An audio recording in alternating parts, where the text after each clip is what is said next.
Chapter 523. Mrs. M.O., do you still like Chinese food as much as before? How about I make some lean meat porridge? Auntie Chen brought out the washed and cut fruit. When she saw Jin Wan looking at her, she paused and said shyly, I'm used to calling you that, so it's not easy for me to call you Miss G. Jin Wan smiled, picked up a piece of fruit, put it in her mouth and took 2 bites. I'll just eat some fruit. You really don't need to make breakfast for me. By the way, Auntie Chen, can you lend me your cell phone? Cell phone. Hearing this, Auntie Chen instinctively took out her cell phone. But when she was about to hand it to Jin Wan, she hesitated and suddenly took it back. Seeing the cell phone suddenly being taken away from her fingertips, Jin Wan blinked and looked at Auntie Chen innocently. Although I got my card back, my cell phone fell into the sea and is gone now. I can't contact anyone. I want to call the company.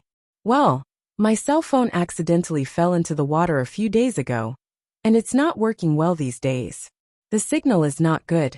Mrs. M.O., if you want to make a call, you'd better wait for Mr. M.O. to come back and use his cell phone, Auntie Chen said, and put the cell phone back in her pocket with a smile. Jin Wan. What on earth did M.O. Jingshan say to Auntie Chen? She didn't even lend her his cell phone. She could only blame herself for borrowing his cell phone from him yesterday. She didn't expect that she would only have one chance to borrow his cell phone all day. If she had known this, she would have asked Xiaoba to pick her up yesterday. Now it was too late to regret. Seeing Jin Wan lowering her head to eat the fruit gloomily, Auntie Chen smiled and didn't say anything more. She turned into the kitchen to prepare breakfast for her. Lean meat porridge sounded simple, but it was not easy to make. She had to stir-fry the meat, make all kinds of ingredients and cook the porridge. It would take her at least an hour to make it. While Auntie Chen was busy in the kitchen, Jin Wan once again reached out to her with an innocent and pitiful look, looking for various reasons to borrow her cell phone. Finally, Jin Wan said that she hadn't been back to the company for several days. M.O. Jingshan went to the company for a routine morning meeting. He had business to attend to, and so did she. She had a lot of things to do in the company and couldn't be delayed. She begged her to lend her phone for a minute. She only needed to call the people in the company to tell them something. Seeing that Jin Wan was really anxious, he took a look at the time and remembered that M.O. Jingshan said he would be back before 10:30. Thinking that Mr. M.O. would be back soon, he handed the phone to Jin Wan. Jin Wan quickly called Xiaoba and told her where she was, the building number, and the elevator password, asking her to come to the rescue as soon as possible. Xiaoba didn't understand why Jin Wan went to Aolan International. She only remembered that Jin Wan seemed to live in the U Garden and didn't know much about Aolan International. She thought something had happened, so she told her everything in such a hurry and asked her to take the money and cell phone to find her. After hanging up the phone, Xiaoba went straight to Aolan International as requested. 20 minutes later, Xiaoba arrived, stood outside, and rang the doorbell. Hearing the sound, Auntie Chen hurried out. She was wondering why Mr. M.O. didn't come in directly but rang the doorbell. But Jin Wan had already rushed to open the door. As soon as she saw Jin Wan in the door, Xiaoba asked in surprise, Boss, what happened? Yesterday you asked me to help you get a new certificate, and today you asked me to come to rescue you with a cell phone and money. Don't you live in Yuehubei? What's wrong with Aolan International? Before Xiaoba finished her words, Auntie Chen felt that something was wrong. She stuck her head out behind Jin Wan and asked, What's wrong? What's wrong? Who is it? Jin Wan continued to block her way. She took the newly bought cell phone and a dozen notes from Xiaoba, quickly stuffed them into her pocket, and said with a smile, My company's assistant. When Jin Wan finally moved aside, Auntie Chen saw a young girl with a pair of round glasses who looked innocent and lovely, and she nodded. Your assistant? Do you work in the same way as Assistant Shen? Auntie Chen nodded. Yes, similar to Shen Mu, Jin Wan explained with a smile. Xiaoba didn't know what was going on, but she still nodded to Auntie Chen. Hello. Good. Have you had breakfast before you came? I just made lean meat porridge. Would you like to come in and have some? Auntie Chen said, and reached out to pull Xiaoba into the door. Before Xiaoba realized what was going on, Jin Wan reached out and pulled Auntie Chen's hand back. It could be seen that Auntie Chen didn't know why Xiaoba came here, and was afraid that something would go wrong. So she simply asked Xiaoba to stay and wait for Mo Jingshan to come back. She never expected that one day Auntie Chen would take Mo Jingshan's side. She even had to guard against Auntie Chen. I made a lot of porridge. Your little assistant looks very thin, and must eat very little. Come in and have some with us. It's okay. No, I've eaten. I just came to deliver something to CEO Ji. Xiaoba hurriedly hid outside. What did you deliver? Auntie Chen immediately set her eyes on Jin Wan and Xiaoba's hands. Xiaoba reacted quickly this time. Knowing that she had to help Jin Wan cover up the money and cell phone, she suddenly took out her wallet. I came to deliver a wallet to CEO Ji. She didn't bring any money with her, so I brought it to her. Oh, I see. Auntie Chen believed her. She looked back at the time. It was almost 10:30. She took Xiaoba's hand and chatted for a while before taking her in for breakfast. After a few minutes of pulling and pulling, the elevator door opened. Footsteps could be heard approaching from behind little Mina. Xiaoba turned her head, looked at the man walking over slowly, and suddenly felt a bolt from the blue in her head. Mo. When Jin Wan saw Mo Jingshan, the fire of hope in her heart was instantly extinguished. Why did he come back so quickly? She hadn't even been able to get out of the room. Noticing the man's gaze, Jin Wan subconsciously looked away, turned around, and stood on the other side of Auntie Chen. Mo Jingshan had come behind Xiaoba. He must have just come back from the company. He was still wearing a black shirt and trousers, and his suit jacket was casually hung on the crook of his arm, looking noble and cold. In his other hand, he was carrying a pink bag, in which a delicate flat, long box could be vaguely seen. In the corner of the box, she could vaguely see NXXX high-end women's lingerie. Was this the lingerie that Boss Missouri personally bought for their boss Nguyen? Xiaoba's expression froze when she met Mo Jingshan's eyes. So this was CEO Mo's place? Boss had been staying here for the past few days. Chapter 524. Jin Wan closed her eyes angrily. Good my ass. Didn't you see that your boss was almost under house arrest because of this reason? At this time, she still didn't forget to flatter Mo Jingshan and be infatuated with him. Glancing at Xiaoba's quick action of putting away the wallet, Mo Jingshan smiled indifferently. All right. Xiaoba's eyes widened.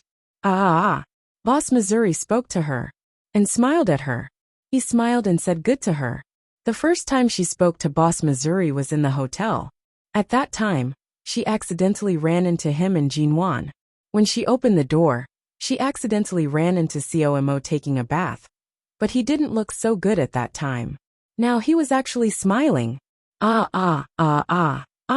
Seeing Xiaoba's eyes almost falling into a state of madness, Jin Wan. She realized that it was a big mistake to have an infatuated female assistant by her side. Auntie Chen looked at them. Seeing that Mr. Mo was back, she immediately smiled and turned to continue with her work as if relieved. Jin Wan stood in front of the door, stared at Mo Jingshan's smiling face, and gradually became expressionless with anger. She couldn't even go home if she wanted to. Mo Jingshan glanced at her, turned to walk in, and said indifferently, Don't you want to come in and have a seat? Jin Wan looked at his back, and then at Xiaoba. Xiaoba forcibly suppressed the excitement on her face, and hurriedly waved her hand sensibly. No, I didn't know CEO G lived in your place. If I had known this was your place, I would never have come. Jin Wan. Well, I still have something to do in the company. Boss, you should try to win over each other. Get married again as soon as possible. I still have the vice president to take care of the company. Sister Xia has finished her confinement and can come to the company to help at any time. You don't have to worry about anything. Focus on your love. With that, Xiaoba took a deep breath at Mo Jingshan's back with a look of admiration, turned around, and hurried to the elevator, not daring to stay any longer. The corner of Jin Wan's mouth twitched. What the hell was she dating? It was not until the elevator door closed that Jin Wan glared angrily at the man who had walked inside. Mo Jingshan was upright and dignified. Even though the underwear in his hand seemed to be the one he bought for her, he didn't look embarrassed or guilty at all. Jin Wan walked over and glanced at the bag he had placed on the sofa. Sure enough, she didn't see wrongly. It was really underwear. Yesterday, Auntie Chin bought 2 sets of clothes for her. But there was only 1 set of underwear. Under normal habits, she would definitely change today.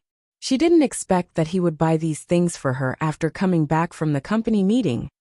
Jinwan pursed her lips. Why did you come back so early? Are all meetings so short?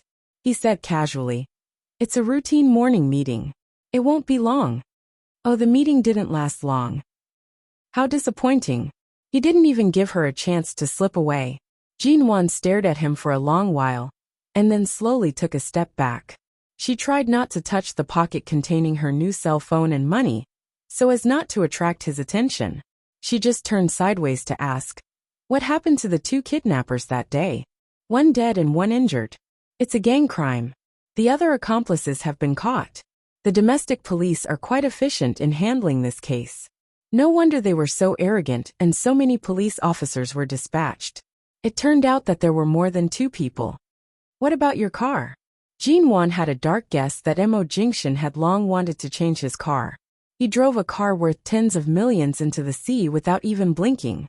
The man glanced at her and asked indifferently, what kind of car do you like? Does it have anything to do with what kind of car I like? It's not my car that fell into the sea. I don't need to change my car. Jinwan snorted coldly. The man glanced down at the parking lot from the window. Jinwan's car was parked below. He smiled faintly. Why did your assistant come here just now?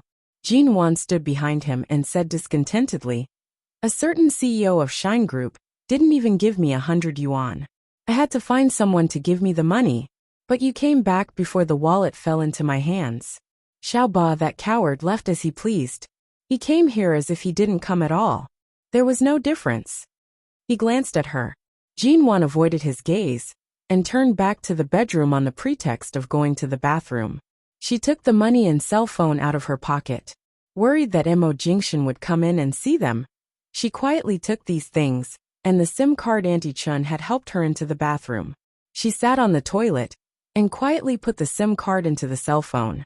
After turning on the cell phone and making sure the cell phone was working, she smugly switched the cell phone to silent mode, went out, and hid the cell phone.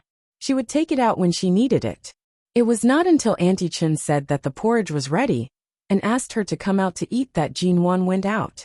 When Auntie Chun put the porridge on the table for her, Mo Jingshan walked past the dining table, took a look at Jinwan, who was calm and composed when she came out of the bedroom this time, as if she had a backer, and turned his slender and straight figure to the study. Jinwan ate the porridge, looked up at his back, and her heart was slightly anxious. He wouldn't find out, would he? After entering the study, the man casually turned on the computer under the bookshelf, and the surveillance software in front of the door quickly projected the scene of the past half an hour, including the scene where Xiaoba stuffed a stack of money and cell phone into Jinwan's hand, and Jinwan hid them in her pocket. The man's elegant and deep brows moved slightly. He smiled, turned off the screen and turned to go out. Jinwan was still sitting at the dining table eating porridge. The cut on her neck caused by Mo Pylan's ring at the Mo family had faded a lot, and the cut on the back of her hand only hurt a little when it came into contact with water. However, when she took a bath yesterday, the wound on the back of her hand that had almost healed began to redden again. She ate indifferently, but the redness on the back of her hand was very obvious. Seeing that she was completely indifferent to her wound, Mo Jingshan watched for a long time before saying lightly, after eating, I'll apply some medicine on your hand. Don't touch water for a day. Jinwan looked down at it. It was a cut she deliberately made in the car. She pursed her lips. No, it's just a little cut. It'll heal by itself. Mo Jingshan took her hand. When Jinwan was about to withdraw her hand, he held it and looked at the thin cut under the skin, which was still faintly oozing blood. Because she had taken a bath, it was obviously inflamed, so it was red. Jinwan furrowed her brows and was about to withdraw her hand when she raised her head to see that the man said firmly, you have to apply medicine. Meeting the man's gaze, Jinwan quickly looked away, but she could not withdraw her hand no matter how hard she tried. Chapter 525. Jinwan wanted to withdraw her hand but couldn't. She had no choice but to nod, and Mo Jingshan let go of her hand. After dinner, the man really insisted on applying the medicine for her. He forced her to sit on the sofa and raised the back of her hand to face him. When he helped her apply the medicine, his movements were very gentle, as if he was afraid of hurting her. But it was impossible for the medicine to not hurt her skin. Jinwan endured it and did not make a sound. She just pursed her lips and looked at the man whose movements were unbelievably gentle. Knowing that she was uncomfortable, Mo Jingshan did not expose her, but his movements were extremely patient. Andy Chin came out of the kitchen. Seeing this scene, she immediately smiled and quietly returned to the kitchen, so as not to disturb them. I can do it myself. After applying the medicine on her right hand, Jinwan reached out to take the medicine in his hand. The man held her down. Don't move.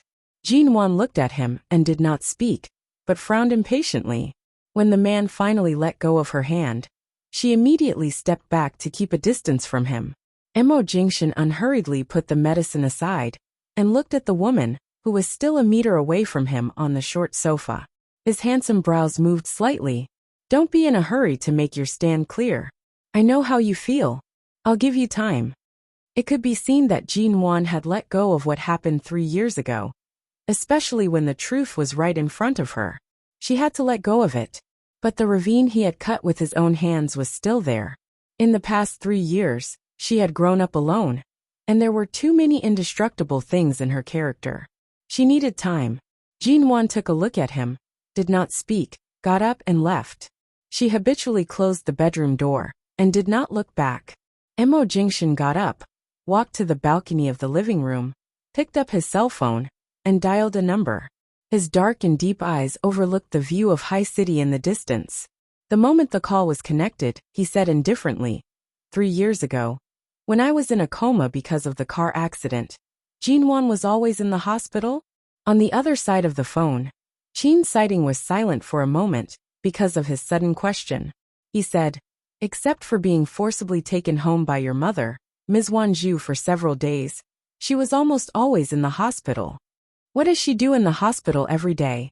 Of course, she was waiting for you. At that time, she had just had a miscarriage, and her physical and psychological condition was very poor, but she did not shed a single tear. She was so calm that it was scary. She just stood outside your ward every day. The doctor did not allow her to enter, so she stood outside the door like a fool. She did not make any noise, and when she was tired, she would sit on the chair outside the door for a while. When she saw a doctor coming out of the ward, she would stand up and ask you when you would wake up. Day after day, because they were not sure if you would wake up. Even your father and mother had to return to their normal lives. They could no longer stay in the hospital every day, but she just stood outside alone, separated by a door. She could not enter, but she refused to leave. Qin Sighting sighed as if feeling sorry for Jinwan. You know Jinwan better than anyone else. Before you divorced, you refused any of our advice, because you were afraid that you wouldn't be able to make up your mind after hearing this, right? Mo Jingshan's gaze was fixed in a certain direction outside the window. For a long time he did not speak. Qin Sighting. What? Jinwan is living a wonderful life now. She doesn't need to rely on you at all. Your woman is completely out of your control. Doesn't it feel good? Mo Jingshan. You're asking me all this now. Do you want to empathize with the pain she went through back then? You were in a coma at that time, and such a great pain forced her to hide all the regrets and sadness of the abortion in her heart, because nothing was more terrible than the news that you would never wake up. No matter what reason you had, the first thing you did when you opened your eyes was to divorce her. You didn't even give her a buffer time. I can't imagine how much she loved you. She even tried to persuade you to stay when you were cold to her. At that time, she would talk to everyone with a smile every day, as if you were the greatest motivation for her, as long as you were alive, and no difficulties could defeat her. But in the end she still collapsed, and you were the executioner, weren't you? Seeing Mo Jingshan still didn't speak, Qin Sighting sneered again. Last time her friend came to the hospital to give birth, we chatted for a while, but she didn't mention a word about you. She wasn't even interested in you at all. In my opinion, it's hard for you to have any contact with her. It's hard for you to even meet her, isn't it? After a moment of silence, Mo Jingshan glanced at the door not far away and said lightly, "Well, it's hard." Qin sighting. "What? Are you unhappy? Do you want me to go over and have a few drinks with you? Tell me your coordinates, and I'll cry with you for a while." Mo Jingshan was expressionless. Aolan International. Qin sighting sneered. "You've been living in that place for 3 years. Your wife, who you lost, should be either in the MN group or talking and laughing with others at a business dinner table. Look at you. Now you're like a stone waiting for your wife. Who are you pretending to be?" Mo Jingshan didn't care about Qin sighting's sarcasm. He hung up the phone and turned his eyes to the closed door of the bedroom. Jinwan had been sleeping a lot these days. It was still noon. She couldn't fall asleep, but she just stayed in the bedroom. He threw his cell phone on the sofa, walked over without any pause, and turned the doorknob without any hesitation. This was his place. Jinwan knew that it was useless even if she locked the door from the inside, so she didn't bother to do this. Without locking the door opened smoothly. The curtains in the bedroom were closed, and the moment the door opened, light from the living room fell in. Jinwan, who was sitting on the carpet by the bed in a daze, was startled. She raised her eyes and stared blankly at the man coming toward her. "What are you doing?" she asked subconsciously. Without a word, Mo Jingshan pulled her up from the carpet and put her on the bed. "Mo Jingshan." Jinwan frowned unhappily because he came to hug her again, but the man didn't speak. Jinwan was angry. "Mo Jingshan, I'm giving you time, but it doesn't mean I'm allowing you to sit on the floor and blow on the air conditioner. That's only 20 degrees. You haven't recovered yet, and you want to catch a cold again?" Jinwan didn't notice the temperature of the air conditioner. She just felt hot sitting here, so she picked up the air conditioner remote control and pressed it casually. She didn't expect that the temperature would be so low. Chapter 526. Mo Jingshan placed her on the bed and covered her with the quilt. Without a word, he picked up the remote control and adjusted the temperature of the air conditioner to 26 degrees. Then he looked at the woman sitting on the bed. Her fair face was mostly filled with habitual forbearance, and there were no traces of her usual coquettishness in front of him. In the past 3 years, she had grown up as he had hoped. If Jinwan used to be a hedgehog who was spoiled by his side and was about to have all her thorns pulled out, right now she was a harmless and lazy cat. She looked calm, but had incomparably sharp claws. "Qin sighting will come over today. Let him check your head injury. If you don't want to go out, have a good rest in the bedroom." The man sat on the edge of the bed and held her hand. As though inadvertently holding her hand, he placed it on her lower abdomen. This action caused Jinwan to shiver. She wanted to withdraw her hand but could not. She looked at him and was about to speak when she remembered he had mentioned Qin sighting earlier and couldn't help asking, "Has Dr. Qin been in High City these years? Is he married to Miss Shi?" The man's hand was still intertwined with hers. No. Jinwan clearly remembered that Xiao Li had failed to snatch Shi Niange away from her. He looked as if he had been seriously injured when he mentioned Shi Niange. Why hadn't Shi Niange and Qin sighting come to an agreement after so many years? Why? Based on Dr. Qin's feelings for Miss Shi, even if he doesn't say it, anyone can see how devoted he is to her. Why hasn't he married Miss Shi yet? Just as she was about to withdraw her hand without batting an eyelid, Mo Jingshan released her fingers one by one. When she shrank back into the bed to guard against him, he curved his lips and raised his brows. "You already know that he's very loyal to his lover? It seems like you've been in contact with each other these years?" It sounded like the man was somewhat displeased. Although it was not obvious, Jinwan could feel it.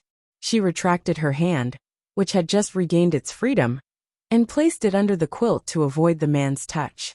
She curled her lips and said, "Dr. Qin has always taken good care of me since we were in High City. Later, he also took good care of me in Los Angeles. Aren't you good brothers? This so-called brother doesn't want this woman.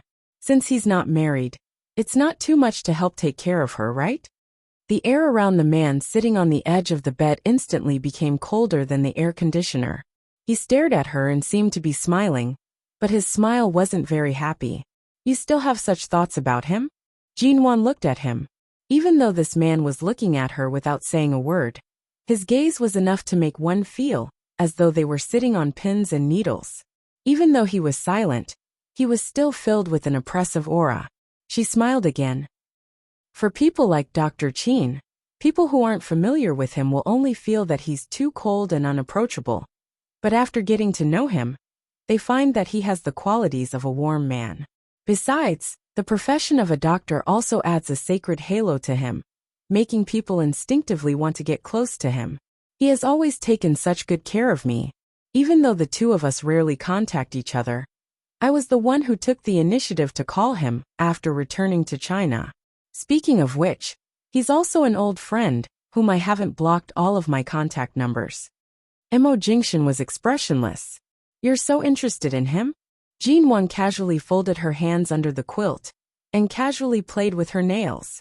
She said slowly and casually, originally, I thought that since he has been entangled with Shi Nianj for so many years, I didn't have too many thoughts about him. But today, you said that he's still unmarried. Maybe I can take the opportunity to throw an olive branch of love at Dr. Qin. Maybe there's really a chance between us? Mo Jingshan's voice dangerously dragged out. There's no chance between the two of you. Why not? Isn't it easy for a woman to pursue a man? Based on my methods, it's not that easy to pursue a man. No chance. If I haven't tried, how do you know there's no chance? Jinwan continued to smile. The man by the bedside stared at her with an indifferent expression. His gaze was unkind. However, Jinwan appeared as though she did not see it. Her eyes shone with interest. Didn't you say that Dr. Qin would come today? In a while, I'll let you see if there's a chance between the two of us. Mo Jingshan unhurriedly raised his handsome brows, calmly watching her.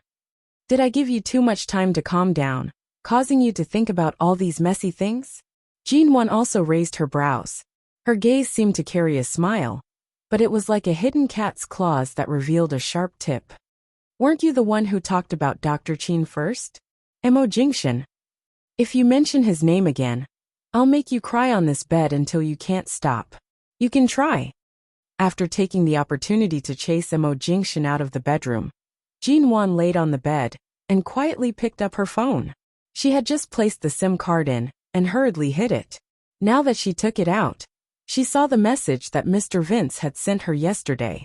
In the past 2 years, although some of the popular trends in the country had gradually converged with those of 7 years later, such as Weibo and WeChat, there were still very few people who used them. At the very least, it would take another year or two for them to become popular. Thus, even though Jinwan immediately used WeChat, the number of people in her friend list was pitifully small. There were only a few people in the company. Most of her communication with others still relied on text messages. Mr. Vince's message said that he had already returned to High City. However, this message was not as warm as it used to be. In the past, no matter where he went after saying his location, he would then ask where she was or what she was doing. However, this time, he only said that he had returned to High City, and then there was a full stop. Jinwan glanced at it and did not know what to reply. She also felt that Mr. Vince's attitude recently seemed a little strange. A person who had been rejected by her for 3 years, but whose enthusiasm did not diminish, suddenly began to deliberately distance himself from her overnight. Although he maintained a calm way of interacting with her, he was careful not to be as warm as before. She didn't feel disappointed just because a person who had always been warm to her suddenly turned cold. In the past few years, because he had helped her, she didn't want to hurt him too much. In fact, this was the most appropriate way for her to get along with him. Chapter 527. Hearing Auntie Chen calling her from outside, Jinwan got up and went out. I'm going back to High City University to cook for my little son in the afternoon. I'll come back tomorrow. Take good care of yourself. Mr. Mo said that you can't wander around right now, so be good and don't be in a hurry to leave. I'll come back tomorrow to cook for you. Auntie Chen took Jinwan's hand and said, What do you want to eat? Call me when you've decided. I'll come back tomorrow after buying the ingredients. Jinwan nodded. I'm fine with anything. It's not that troublesome. You don't have to work so hard. Taking care of yourself is the most important thing. Auntie Chen smiled and chatted with her for a while before leaving. Jean Wan went to the kitchen to pour herself a glass of water. She was about to return to the bedroom when she suddenly heard a knock on the door. She paused. Did Auntie Chen leave something here? Jean Wan quickly walked to the door, holding the glass of water in one hand and opening the door with the other. However, the moment she opened the door, she was stunned to see that the person who came in was Qin Sighting, who had taken off his white coat and was wearing a white shirt and black trousers. The moment Qin Sighting saw Jean Wan, he thought he had seen wrongly and took a step back. He raised his eyes to look at the door number and then shifted his gaze to Jean Wan's face. Qin Sighting. Why was Jean Wan here? This is King Aolan International. At this moment, the door of the study opened, and Mo Jingshan came in. Before Jean Wan could say a word to Qin Sighting, he reached out to take the 2 bottles of good wine from Qin Sighting's hands, and then slammed the door with a pung. Jean Wan stood by the door. What's going on?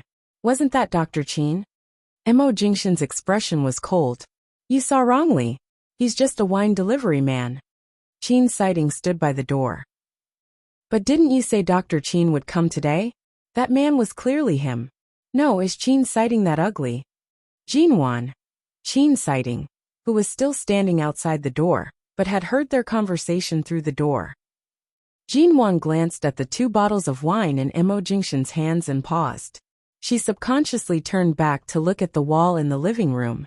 3 years ago, she had bumped into the wine cabinet, and all the precious wine inside had fallen out. She had drunk quite a lot of it. In the following years, Mo Jingshan didn't put any bottle of wine in his apartment at Aolan International. He even removed the wine cabinet and replaced it with a shelf for documents. Mo Jingshan's phone rang almost at the same time. He did not need to guess to know it was Qin Sighting, whose expression was as black as the bottom of a pot. He glanced at his phone and switched it to silent mode. Jean Wan was still absent-mindedly staring at the wine cabinet that had turned into a table shelf. She turned to see the man with the strong aura throw his cell phone on the sofa and meet her eyes. It could be seen that he really did not intend to let Qin Sighting in. It's rare for Dr. Qin to come here on vacation. He must have something to talk to you about, right? Jean Wan harbored a deep sense of guilt toward Qin Sighting. She felt that she should do something. Otherwise, it would be too unfair to just lock him outside like this. He glanced at her and unhurriedly placed the wine aside. When he glanced at the year written on the 2 bottles of wine, he took the time to casually reply, "What did I say earlier? You dare to mention a single word about him?" Jean Wan glared at him. She felt that facing a man who had not touched meat for 3 years, anything he said would definitely have a certain degree of threat. How infuriating. Seeing that there was no longer any movement outside, Jean Wan rushed into the bedroom. She had just taken out her phone from under the pillow when she saw a message from Qin Sighting. Qin Sighting? ? Jean Wan's lips twitched. She rushed to reply. I'm sorry to call you Dr. Qin. Today's incident was purely an accident. Qin Sighting. How could Jean Wan dare to tell him the words she had casually said to Mo Jingshan? Faced with his speechless expression, she could only send a few question marks. She wanted to cry but had no tears as she replied to him. There was a misunderstanding earlier. Several minutes later, Qin Sighting had probably already gone downstairs. He sent another message. Why are you at Aolan International? Jean Wan's mind was filled with guilt for accidentally hurting Qin Sighting. She did not carefully look at his message with question marks and continued to reply. I'm sorry, Dr. Qin T_T. After I leave this place, I'll definitely apologize to you properly. Qin Sighting. These 2 lunatics. This old man had specially brought 2 bottles of good wine to watch Mo Jingshan cry. In the end, the moment he arrived, he saw Jean Wan running to open the door. Was this not enough? She even said he was ugly. Damn it. After staying at Aolan International for another night, Jean Wan originally wanted to find an opportunity to enter the study to check if the air conditioner was really broken. If it was really broken, why did Mo Jingshan not call anyone to fix it? In the end, she could not find an opportunity. At night, Mo Jingshan once again entered the bedroom to sleep on the floor. Looking at the man lying on the floor, Jinwan quietly hid the phone hidden under the pillow deeper. Thankfully, she had turned it off an hour ago. The man's eyes were closed. Even though he was sleeping on the floor, his posture was dignified and elegant, as though he was sleeping on a limited edition mattress. He did not speak up because of her stealthily reaching her hand under the pillow. However, when Jinwan carefully rolled over with the quilt wrapped around her, the man's lips silently curved in an indulgent smile. The next morning, Mo Jingshan did not have a morning meeting. Auntie Chin came over early to cook. As they were eating, someone knocked on the door. The knock at this time was very sudden. No one else would come to Aolan International. Jinwan also felt it was strange. She turned to see that Auntie Chun had already gone to open the door, so she continued to sit by the dining table without moving. However, after opening the door, she vaguely heard Auntie Chen's voice. Okay. Please wait a moment. Auntie Chen turned and quickly walked over to say, Mr. Mo, there are 2 police officers. They seem to be special police. They say they have something to discuss with you. Hearing the word special police, before Mo Jingshan could speak, Jinwan had already stood up and walked over. When she arrived at the door, she saw Yen Ge and another person dressed in a police uniform standing outside. She immediately asked in surprise, Yen Ge? How did you find your way here? Yen Ge was clearly surprised that Jinwan would be here. He paused for a moment before saying, Sister Nguyen? Previously, after you were kidnapped by the kidnappers, the police were unable to contact you. We found this place through some channels and wanted to come here to give a statement, but why did you? Before Yen Ge could finish speaking, Mo Jingshan's tall and cold figure had already walked out. The moment he saw Mo Jingshan, he realized that Jinwan seemed to have been staying here for the past 2 days. Yen Ji's eyes instantly widened. What exactly is his relationship with you, Sister Nguyen? Mo Jingshan stood by the door, expressionless. The woman in front of you is my ex-wife. Chapter 528. Jinwan immediately turned back to glare harshly at Mo Jingshan. Mo Jingshan's unperturbed gaze swept over her, as though saying, What's the problem? Jinwan, ex-wife? Yen Ge was so shocked that even the short hair on his head stood straight up. He stared in disbelief at the man behind Jinwan. So, the last time they sat together to eat beef noodles, they already knew each other. Furthermore, they were in such a relationship as ex-wife and ex-husband. It was no wonder that even though they knew each other, they pretended not to know each other. It seemed like the 2 of them did not get along well after their divorce. Since that was the case, after 2 days of investigation, they learned that this man was Mr. Mo. That was why the housekeeper at the Mo family previously addressed her as Mrs. Mo. Yen Ge felt as though a huge case had finally been solved. He scanned Mo Jingshan up and down several times. Mo Jingshan calmly and coldly glanced at him. Should a police officer, who comes to take a statement, have this kind of gaze and attitude? Hearing this, Yen Ge immediately put on a stern expression. He glanced at him awkwardly, and then turned to Jinwan, who was standing speechlessly by the door. Sister Nguyen, is it convenient now? Can we go in? Jinwan was about to speak when Mo Jingshan's cold voice rang. It's not convenient. Jinwan. Yen Ge. The other police officer who came with Yen Ge. Jinwan smiled and moved away from the door. She then turned to look at Mo Jingshan. Seeing that the man did not move and had no intention of letting them in, she turned to speak to Yen Ge. From the perspective of a citizen and the police, we have to cooperate no matter if it's convenient or not. But why are you here to take a statement? Aren't you a SWAT trainee? Our boss Ling sent me here.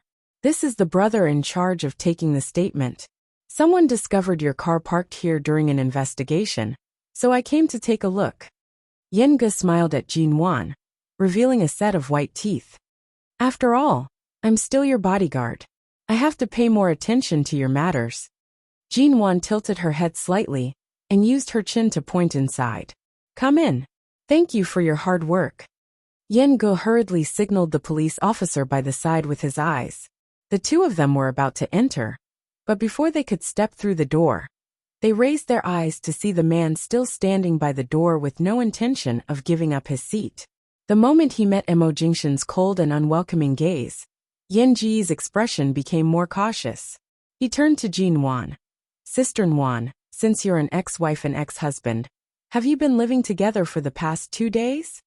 Jin Wan calmly replied, Didn't I injure my head that day? You saw it for yourself. After that, I fell into a deep sleep for 2 days. When I woke up, I was already here. It's probably more convenient to take care of me here. Right now, Yan Ge was acting like a bodyguard again. Anyone who harbored ill intentions toward Jin Wan would be his #1 target. However, seeing that Mr. Mo didn't have the slightest self-awareness of being investigated by the police, and didn't have any intention of letting them in, Yan Ji's expression immediately turned stiff. In that case, after the statement is taken, Sister Wan, I'll send you home. It's not appropriate for you to stay here. Jin Wan nodded. All right. Jin Wan readily agreed. She readily agreed. But Mo Jingshan raised his gaze to sweep a glance at her. All right. Jin Wan also glared at him. Anyway, there were 2 police officers by her side. Her reason to leave was also smooth. Why wasn't it good? This was simply too good. However, the man casually closed the door. Yan Ge, who was about to collapse into the door, was instantly slapped out. Yan Ge, whose nose was almost broken, stood outside the door. He then looked at the police officer by the side, who was equally dumbfounded. The 2 of us, have we been chased out? The police officer. I'm not sure. I've just been promoted from an intern. This is my first time out. Speaking of which, is it so difficult to take a statement? Yan Ge. Inside the door, Jin Wan's expression was fierce as she watched Mo Jingshan, who had once again shut them out. She angrily said, Mo Jingshan, are you crazy? Keeping the police outside? Aren't you afraid of being arrested and interrogated for a few days? Let me tell you, being disrespectful to the police and refusing to cooperate with them is enough for them to arrest you. The man coldly and indifferently said, Even if you lend them 100 guts, they wouldn't dare. Jin Wan ignored him and reached out to open the door. The man casually placed his hand on the door, not giving her the chance to open it. While she was arguing, he lowered his head to look at the little woman, who was struggling to tug his hand away to open the door. His voice was cold and clear as he said, You've only lived here for a few days, but there have been quite a few people who have come to rescue you. I won't bicker with the assistant called Xiao Ba, but the brat outside isn't suitable to be your bodyguard. When you return, fire him. In the future, stay away from him. Why do you care who I hire to be my bodyguard? If it wasn't to ensure my own safety, why would I need a bodyguard by my side? Besides, the reason I hired him is because I almost got into danger last night. That's why Do you think I don't know that you were assaulted by a drunkard at night? Or do you think I don't know that you brought that Mr. Vince upstairs into your house? The man's tone was indifferent to the point where there was almost no warmth. However, it was clear that when he mentioned Yan Ge and Mr. Vince, who she had barely contacted recently, his eyes were clearly filled with displeasure. Jin Wan's gaze faltered. She abruptly glared at him. You sent people to follow me? The man lowered his eyes to look at her. If secretly arranging 2 bodyguards by your side counts as following you, you can think of it that way. Jin Wan was momentarily speechless. Did he arrange for people to protect her without her knowing? She had been so busy after returning to the country that she did not pay much attention to such matters. That incident with the drunkard was also because Mr. Vince was nearby and had rushed over quickly. As a result, she did not know that there was actually someone secretly taking care of her safety. Later on, she moved away in time, so she did not pay much attention to such matters. She pursed her lips and pointed to the door in front of her. No matter what, you can't just lock Yan Ge and the others outside like this. In any case, they are police officers and have a mission. If you don't finish this statement today, there will be other police officers coming tomorrow. Sooner or later, you have to cooperate. His eyes seemed to be smiling, but they were cold. It was obvious that he was very repulsed and bothered by Yan Ge. Or perhaps, he was very bothered by all the men who got close to her. You can cooperate, but after opening the door, you have to try asking him to take you away. Chapter 529. Jin Wan glanced at him. Mo Jingshan, it's my freedom to stay or leave. I have no money, no cell phone, and no freedom here. Aside from eating, I only sleep. Even a pig can occasionally see the outside world. Why should I be restricted to this extent just because I'm recovering? You don't have money? No cell phone? The man smiled ambiguously. Do you need me to confiscate the things you've hidden under your pillow? Jinwan. What? How did he know? The man glanced at her again. Are you planning to make me admit that I'm treating you like a pig and depriving you of your freedom? Hiding your cell phone under your pillow is such a clumsy method. Do you really think I don't know? Jinwan. She had always thought that an upright man like Mo Jingshan would not do something like searching under her pillow, so she kept her cell phone there without worry. She did not expect him to know. However, in her impression, he had not had the chance to touch the bed she slept on, much less the things under her pillow. Jinwan thought for a moment. At the end of the day, she could only guess that it had something to do with the surveillance cameras in the corridor outside. Aolan International's corridors and doors all had high-definition surveillance cameras. This was not within her consideration. I told you to eat, drink, and rest well here. Aside from not allowing you to go out to enjoy the wind, when have I really restricted you? The man's tone was very calm. Jinwan didn't speak. She knew the condition of the wound on her head, although it wasn't serious, and she had been given a tetanus shot before she woke up. To avoid infection, it was indeed for her own good that she didn't go out and see the wind before she completely healed. She quickly ended the topic of hiding her cell phone and pointed at the door. Shall we let them in first? Mo Jingshan glanced at her again. Jinwan shifted her eyes away, refusing to look at him. However, based on his attitude toward Yen Ge, if she was really brought away by him, it was likely that Yen Ge would not have a good ending. Yesterday, she had already caused Qin's sighting to be locked at the door. Today, she had to be more restrained in her words and actions to avoid harming others. There was no need for her to speak. Based on the man's understanding of her, he could tell that she was weighing the pros and cons and decided to keep her mouth shut. Only then did he open the door. Jinwan rushed to open the door. When she opened the door, she saw that Yen Ge and the police officer were still standing by the door. Seeing that the door was open, the two of them turned to Jinwan in unison. Come in. Jinwan opened the door. The two of them looked at the door again before walking in. When he entered, Yen Ge saw that Jinwan's complexion was much better.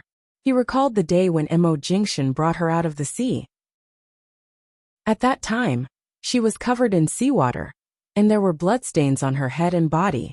Her complexion was unbelievably pale.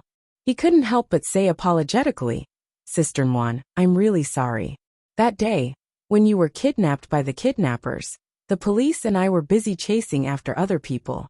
We didn't expect that you would be trapped. Jinwan raised her eyebrows and smiled disapprovingly. Since you're trying to protect more innocent citizens, I won't argue with you. Aren't you going to take a statement? Let's begin. The police officer who came with Yen Ge took out a notebook and a recording pen. Jinwan politely invited them to sit down. However, the two of them glanced at the surroundings and then at Mo Jingshan, who, although allowed them to enter, maintained a cold and indifferent expression. Neither of them dared to sit down and only stood in the middle of the living room, planning to quickly take their statements and end this quickly. The two of them asked Jinwan a few questions.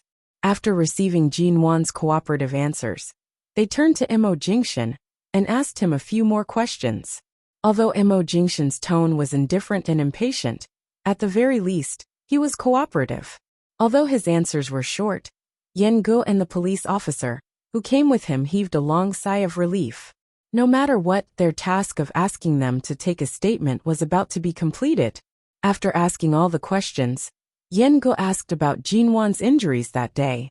The other police officer put away the notebook and then turned to Mo Jingshan with a serious expression. Mr. Mo, your car was salvaged that day. However, the body of the car was badly damaged, and the car was seriously flooded. It has already been treated as a scrap car. However, at that time, you and Miss G were innocently kidnapped. It's really fortunate that you were able to escape in the end. Our police have specially held a meeting to discuss this matter. Regarding your ghost, after we calculate the appropriate compensation price, We will discuss the specific matters with you. However, because your car is really too expensive, the calculation time, and the time we have agreed on may have to wait. Mo Jingshan lightly and indifferently responded. And, by the side, Jinwan heard these words. Although the car was not hers, she still instinctively felt her heart ache. Mo Jingshan's Ghost was a World Limited Edition commemorative car. Even if the police wanted to compensate for it, if they were to ask for 1/6 of the original price, it would most likely cost more than 10 million yuan. The police would indeed need to discuss this price carefully.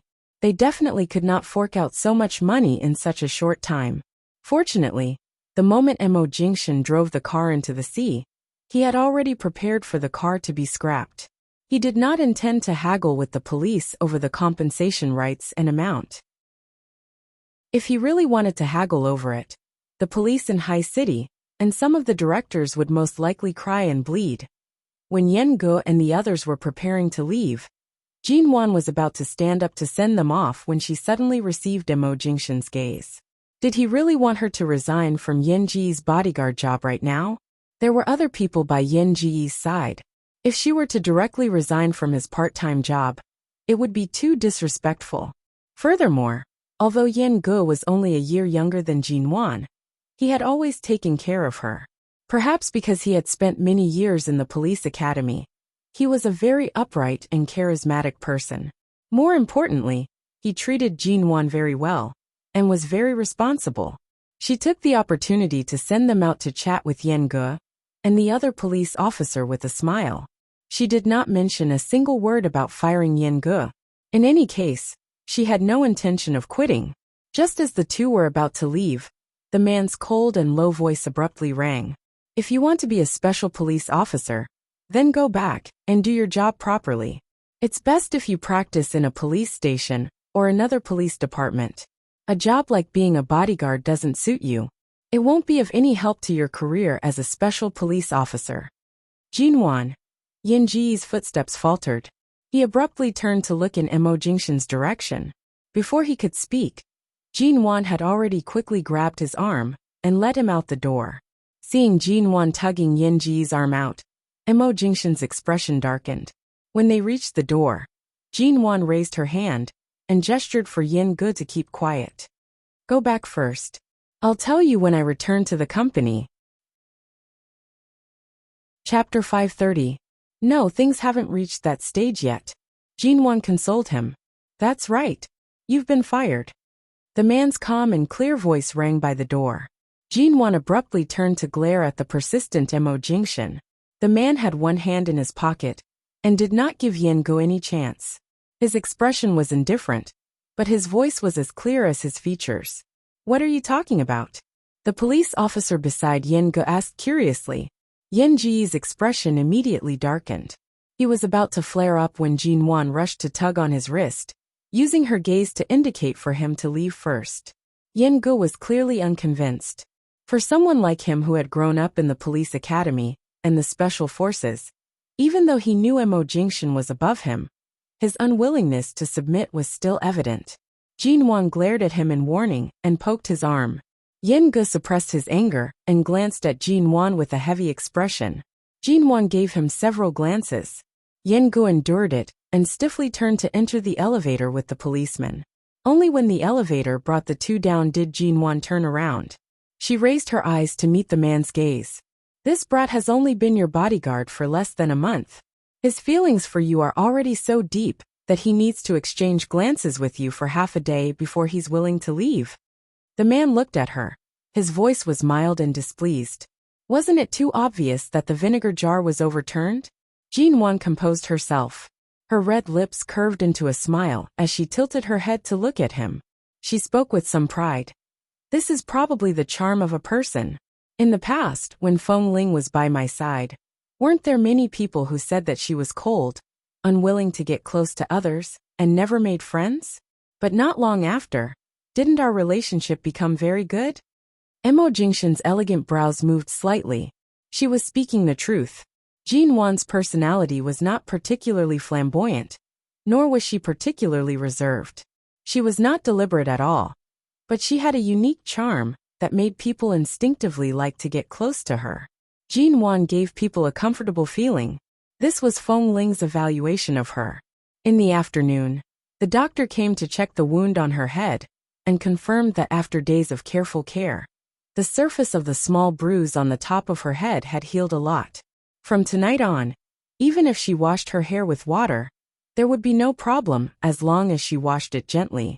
Hearing this, Jin Wan immediately felt that her head was no longer itchy and uncomfortable. These days, she had to wear a waterproof head cover when she showered every day and could only wash the lower half of her hair. As for the top of her head and the injured scalp, they had not been soaked in water for several days. No matter how clean it was, she was still not used to it and was especially itchy. When the doctor left, Jin Wan didn't need to stay up until night. She rushed into the bedroom and then the bathroom. Finally, after washing her hair from the roots to the ends, she came out looking refreshed.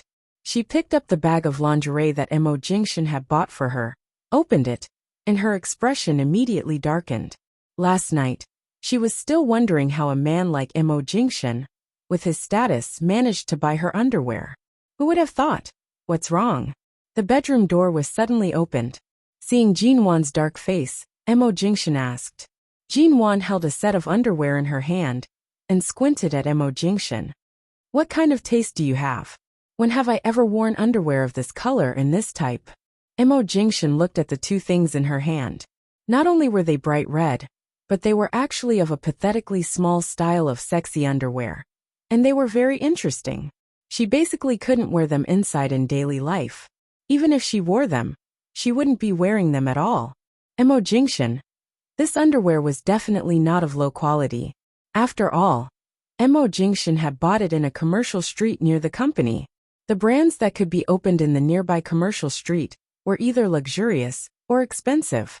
Mo Jingshan didn't have many opportunities to buy things in person, and in the past 3 years, he had even fewer opportunities.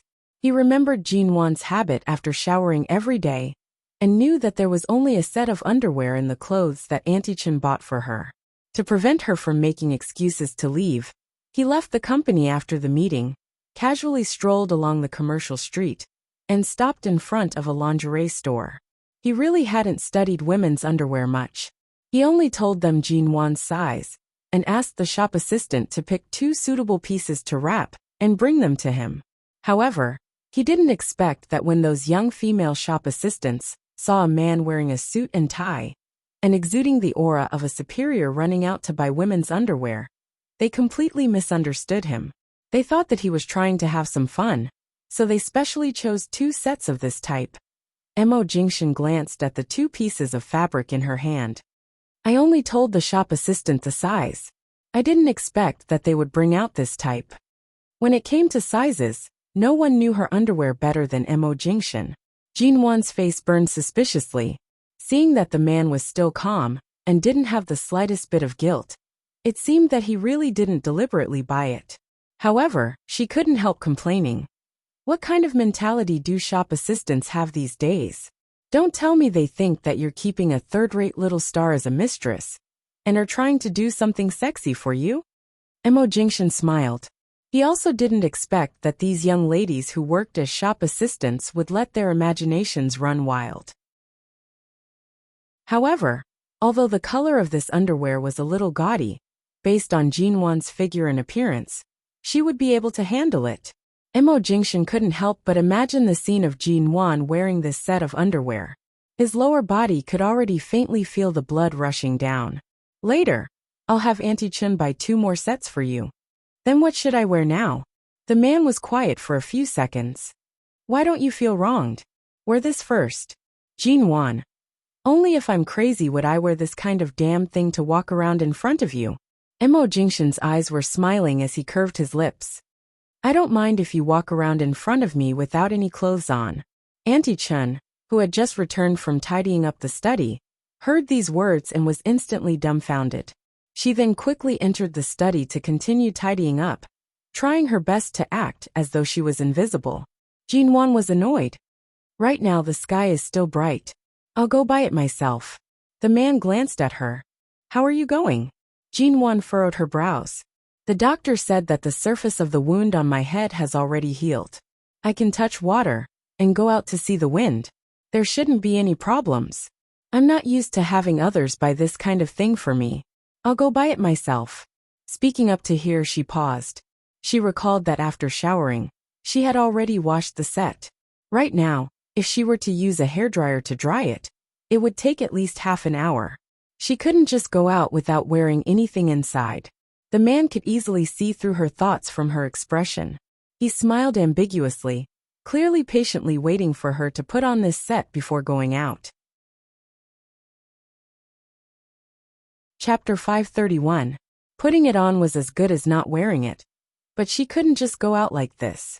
After hesitating for a long time, Jinwan suddenly threw the two pathetically small pieces of fabric into the trash can with a look of disgust. The man's smiling expression immediately sank.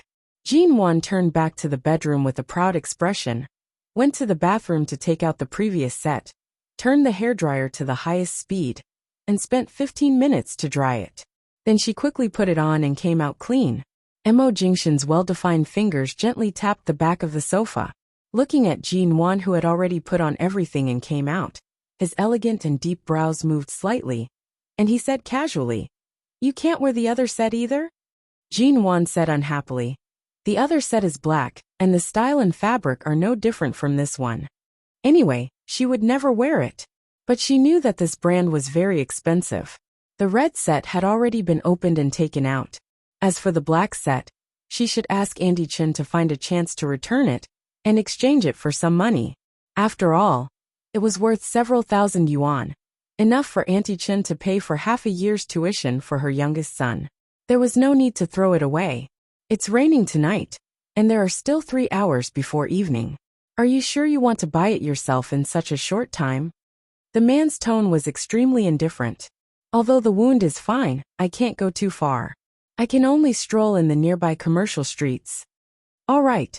There is a department store nearby, and there are several commercial streets nearby. It's enough for me to stroll around. She could finally come out to breathe a breath of fresh and free air. As soon as she came out, Jinwan felt that she didn't want to go back. In the department store near Aolan International, Jinwan not only bought 2 sets of underwear for herself, but also bought a variety of other clothes and necessities. After all, she hadn't gone shopping for some time. If it weren't for this place, she would have been so busy that she wouldn't have the time to go shopping. Rather than saying that Auntie Chen followed her and helped her carry things, it was more like Mo Jingshan sent Auntie Chen to follow her to prevent her from running around. Mo Jingshan did not go to the company today. Earlier, Shen Mu had brought some things for him to sign, so Mo Jingshan did not come in. He had Auntie Chen accompany Jinwan to buy them. There were many situations in which a woman bought clothes. Some people shopped all day, but didn't buy much, but Jinwan was different. It didn't take her 3 hours at all. She only spent an hour to buy a lot of clothes. She bought whatever she saw that caught her eye.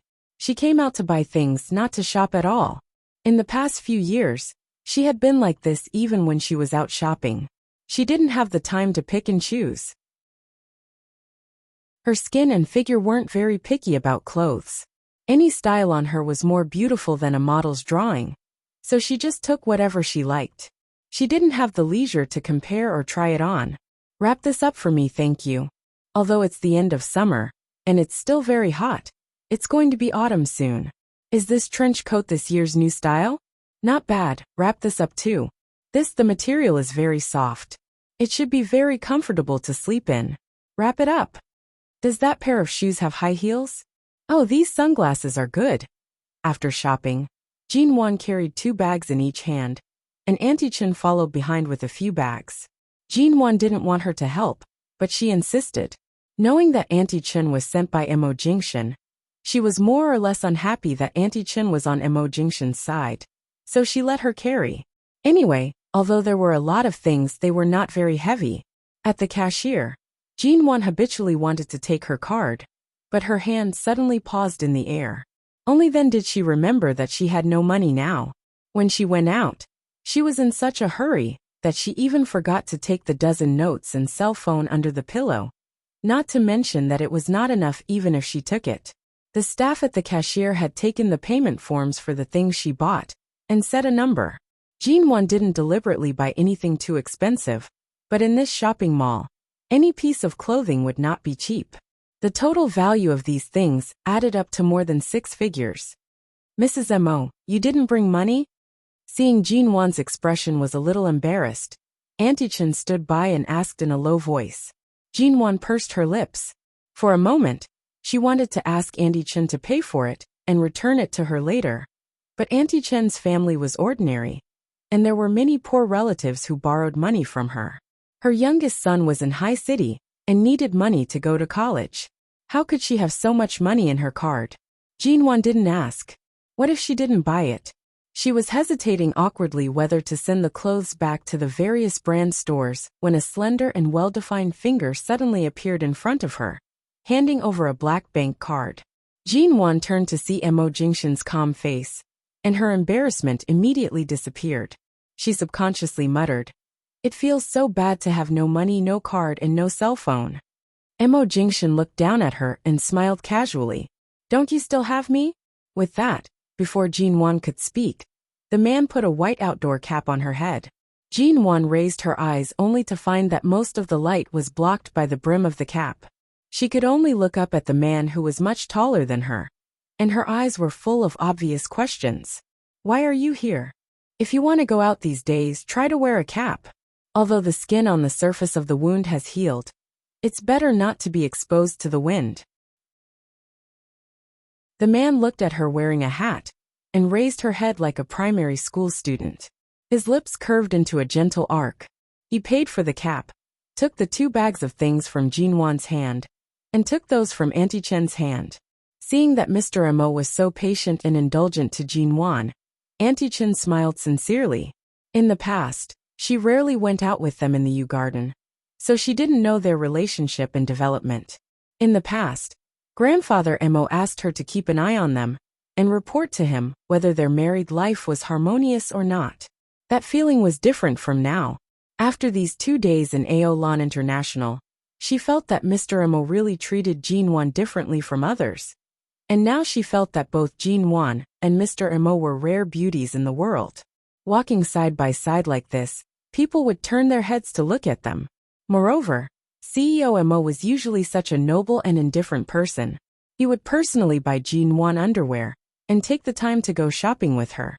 Even though Jinwon had never been nice to him, he still doted on her as if everything was so natural and right. Chapter 532. To Auntie Chen's surprise, after she went to the supermarket to buy various ingredients in the afternoon, Mo Jingshan asked her to leave. Auntie Chen asked what about dinner? Mo Jingshan said he would cook. So when Auntie Chen left, she still looked incredulous. When she was in the Yew Garden, she had never seen Mr. Mo enter the kitchen, but when she saw Mr. Mo washing vegetables just now, she felt that he seemed to be very good at cooking here. She really didn't expect that Mo Jingshan, who was usually the most noble, cold, and indifferent person in everyone's eyes, would actually cook dinner for Jinwon. But Jinwon. At this moment, Jinwon was holding an iPad that she bought in the mall today in her bedroom. iPads were no longer uncommon in the future, but this year, they had just become popular.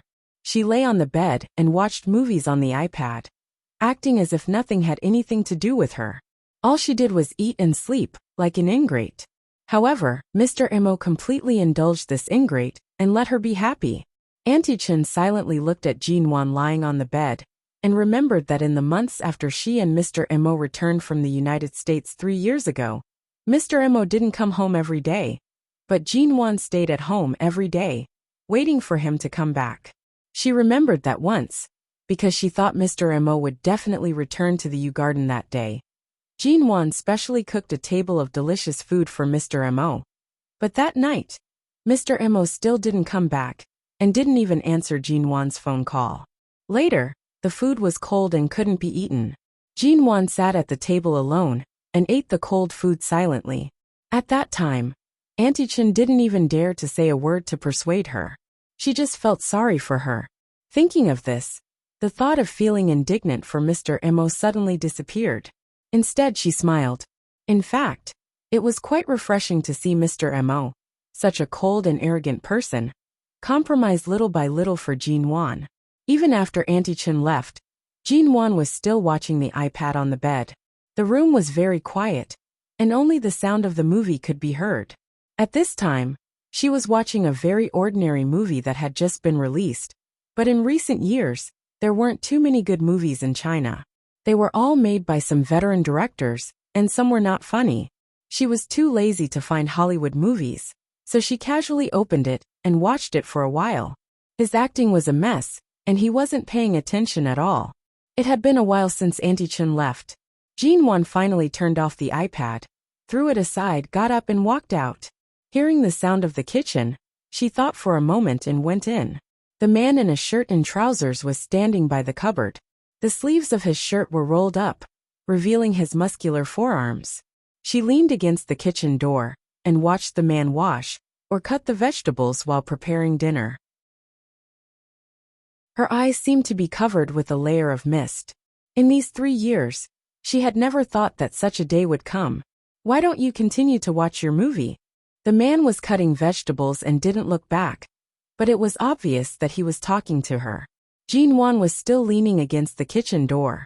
Earlier, before Auntie Chen left, she hid outside the bedroom door and stared at me for a long time.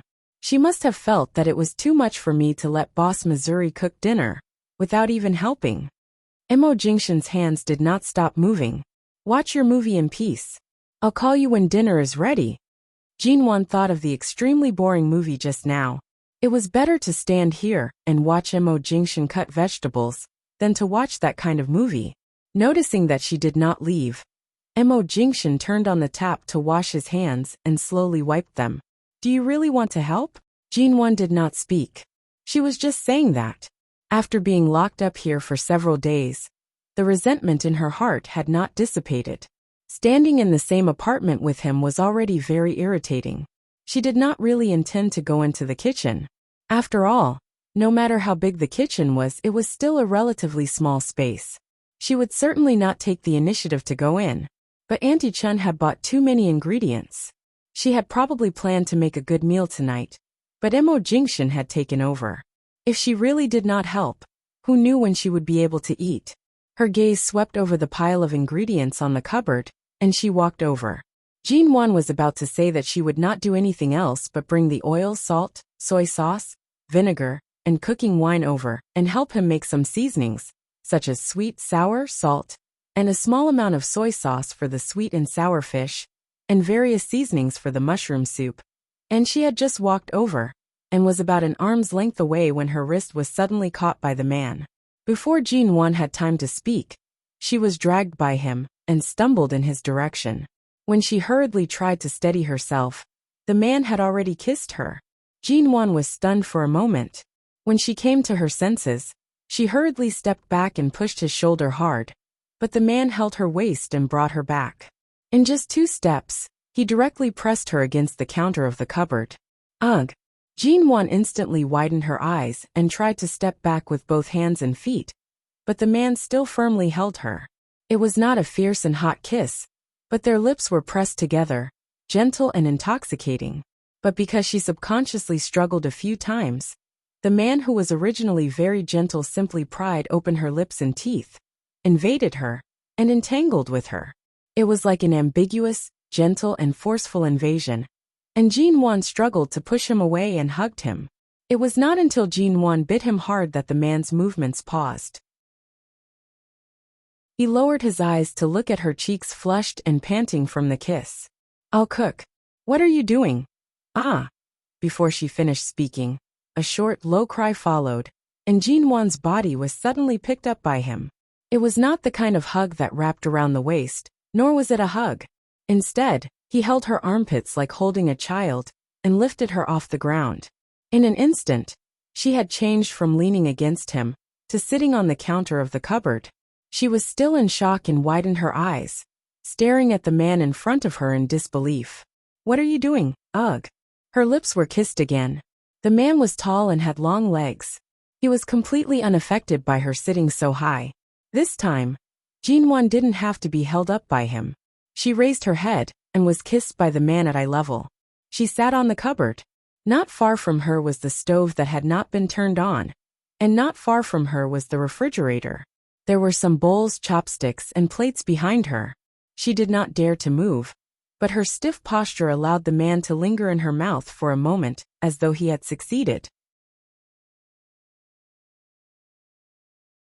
Chapter 533.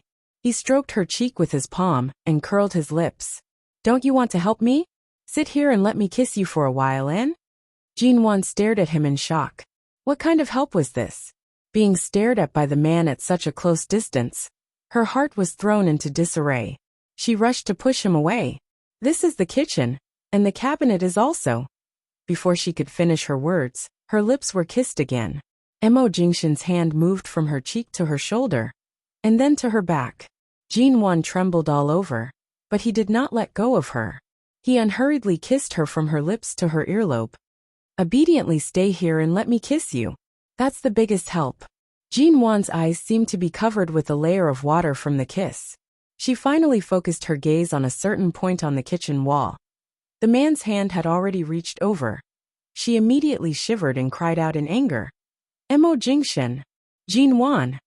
She abruptly slapped the man's hand away from her waist, and then pushed him harshly. This man was really shameless to the extreme. Jinwan felt that she had never seen him so shameless in her 2 lives. How could he have the cheek to act like a gangster toward his ex-wife? However, before she could scold him in anger, the man's kiss landed once more. It was gentle and suppressive, and the kiss was heavy. It was not until a strange and awkward sound came from Jinwan's stomach that the man finally stopped kissing her. The darkness in the man's eyes had not disappeared. It was clear that he did not want to stop with a simple kiss.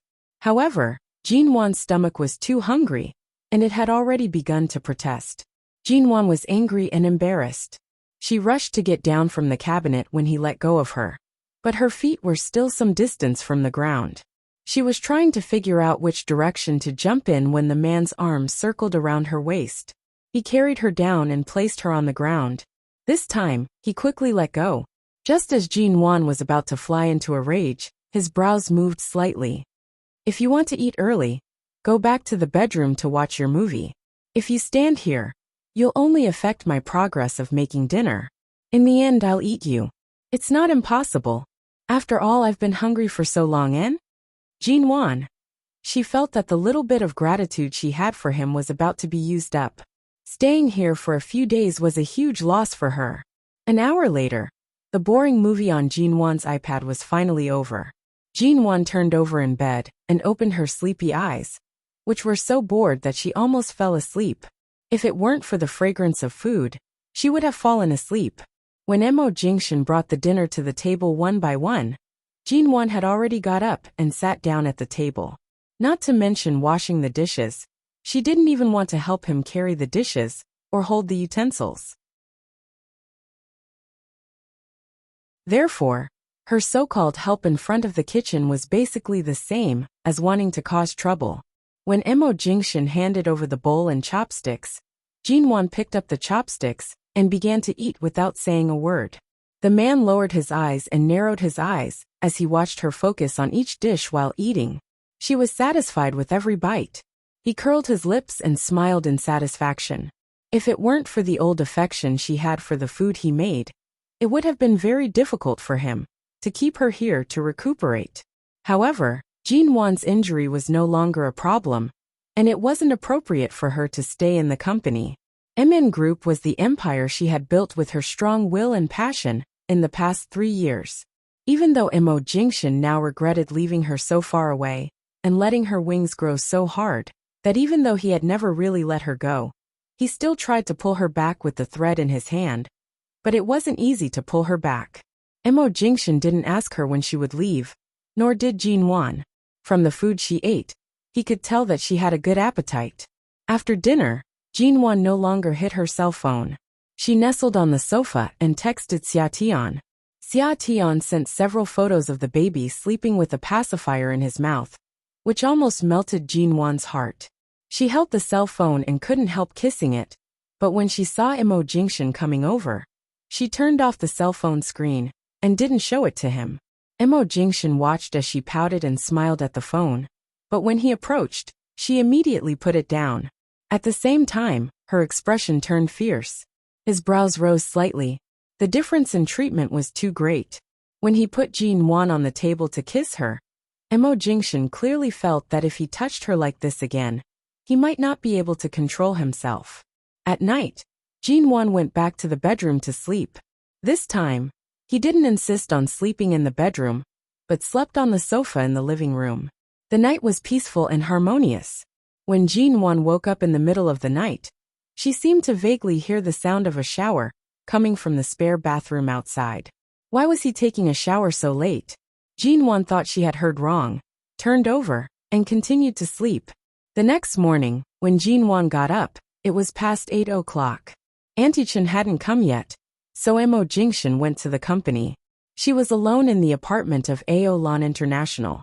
Jin Wan got up, stretched, and then went out to observe the situation outside. Seeing that there was no one else, she quickly turned to pack up her clothes, cell phone, and other things.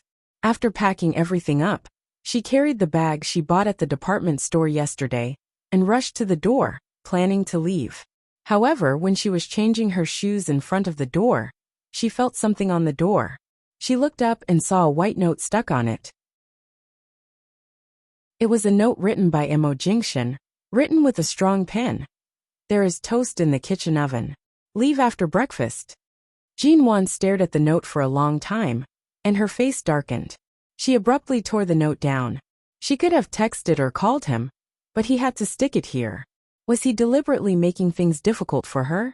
Shine Group, not far from Aolan International. Outside the president's office, Mo Jingshan had just walked out when his cell phone suddenly rang. He picked up the phone and heard the person on the other end saying, "COMO, Miss G has just left. She took a taxi and left. It seems that she is going back to the west side of the city. Many of her documents haven't been completed yet. I guess she is going back to Yuehubei first." After saying this, the bodyguard waited nervously for Mo Jingshan's reply, ready to take orders to intercept her and bring her back. However, there was a moment of silence on the phone, and then the man's voice rang. "All right, I got it. Dash." Chapter 534. The bodyguard was surprised. "This, Mr. Mo, aren't you going to get her back?" Outside the CEO's office, the man in black stared at the changing numbers in front of the elevator in the distance. One hand in his trouser pocket, the other holding a cell phone, his handsome face as calm as water, and his tone indifferent. "Wherever she wants to go, just watch her go back. Don't let her run around on the way. Watch her go back to the company or Yuehubei." The bodyguard on the other end of the phone answered. "Okay, Mr. Mo. Try to follow her without her noticing and keep her safe." "Got it." The security facilities in Yuehubei are quite good. If she goes home, let her go back to have a good rest. Don't disturb her. "Okay." After a pause, the bodyguard suddenly said, Miss G got out of the car halfway. She went to a roadside breakfast shop to buy some breakfast, took it to the car, and continued to Xiqing district. Okay. Sure enough, she didn't take a bite of the toast left for her.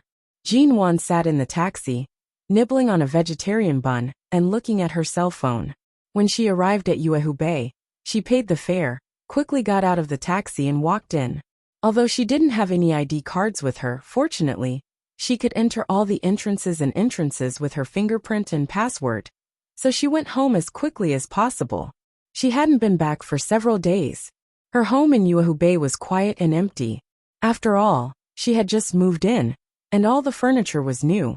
She was the only one in the large apartment. These days, when she was in Aolan International, she wished she could grow wings and fly back. But now she was finally back. When she entered the door, she didn't feel anything different, but after resting on the sofa for a while, she suddenly felt that she was almost drowned by the silence and emptiness. Jinwan got up, opened the window, walked to the balcony and looked downstairs. The beautiful scenery of Yuehubei was in front of her. This was the 15th floor, neither too high nor too low, and there were all kinds of people downstairs. But when she came back just now, she noticed that the upper 5 floors hadn't been sold yet. Maybe the mysterious owner sold the house so smoothly that he offered a high price? Otherwise, why had the top floor and her floor been sold, but the lower floors hadn't been sold yet? She remembered that the furniture on the top floor had been moved out last time, but she didn't know when the new residents would move in. There weren't any neighbors that were too close to each other, making the house seem even quieter. She called the company and said that she would go over in the afternoon. She needed to take a shower at home, change her clothes and relax. For the whole morning, she was bored to death. She found a book on the bookshelf and went back to the living room to read. Then she called the vegetable and fruit supermarket downstairs and asked them to send her some fresh fruits and ingredients. She planned to cook lunch for herself and go to the company after she was full. But when she arrived at the company in the afternoon, she did not expect to meet an unexpected guest.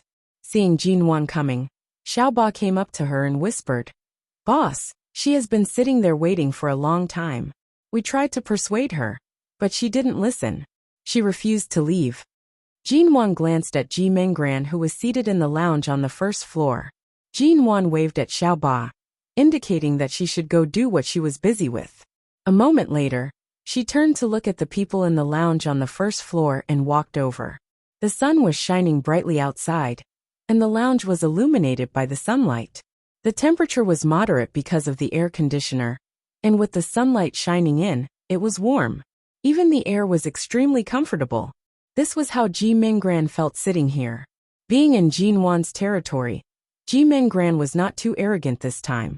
When Jinwan walked over, she raised her eyes to look at her and suddenly smiled at her. "Sister." This smile and the way she addressed her indicated that she came with a purpose. Jinwan glanced at the time and looked at her indifferently. "What's the matter?" Ji Menggran smiled at her and said, "Aren't I also in the real estate industry now? Our studio is developing well and has become more and more popular in the past 2 months. If you see the performance of our studio in the past 2 months, you must be very surprised, especially in the area occupied, resources and purchase rate." Ji Menggran smiled at her. Ji Menggran spoke slowly. "Especially this month.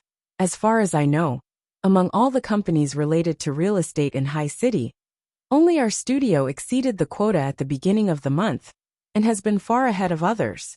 Jinwan looked at her calmly, wondering what she was up to. Although MN Group started as a real estate studio, the company's industry chain now covered not only real estate, but also the most profitable industries in recent years. In addition, in the past 3 years, the domestic housing price had been rising at a frightening speed, so this year had come to a buffer period.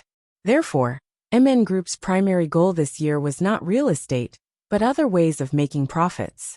However, she did not expect that Ji Menggran would one day come here to demonstrate or provoke hatred. Jinwan sighed in her heart. Now, no matter how much land Ji Menggran's studio bought, it was almost impossible to sell it at a higher price than the original price. It was difficult to maintain the original price. The government had always had a relative regulation policy, and this was the first time in the past 3 years that it had been implemented with great force. Ji Menggran happened to be stuck in this unlucky muzzle, but she did not know it. Ji Menggran smiled. "It's all thanks to Brother Sheng and the big shots of various real estate companies in High City that our studio can develop steadily. In the following days, we will continue to work hard. Sister, when are you going to give me the fat piece of meat under your company's name? After all, I don't think you plan to continue working on that project this year, do you?" She was referring to a piece of public land acquired by MN Group a few months ago. It covered a large area, but Jinwan knew that the land could not make a corresponding return this year. In a year and a half, the advantage of the land would disappear, and the price would not rise much. Although it would not make a loss, it would not make a profit, so Jinwan stopped the project and put it aside for the future. She did not expect that Ji Menggran would take a fancy to that land and say it was a fat piece of meat. Did she want to snatch it from her? TSK. It seemed that Ji Menggran was keeping a close eye on her company. Jinwan's achievements in MN Group were a thorn in her side. Everything was done so perfectly that Ji Menggran was so anxious that she wanted to come over and ask to buy that piece of land.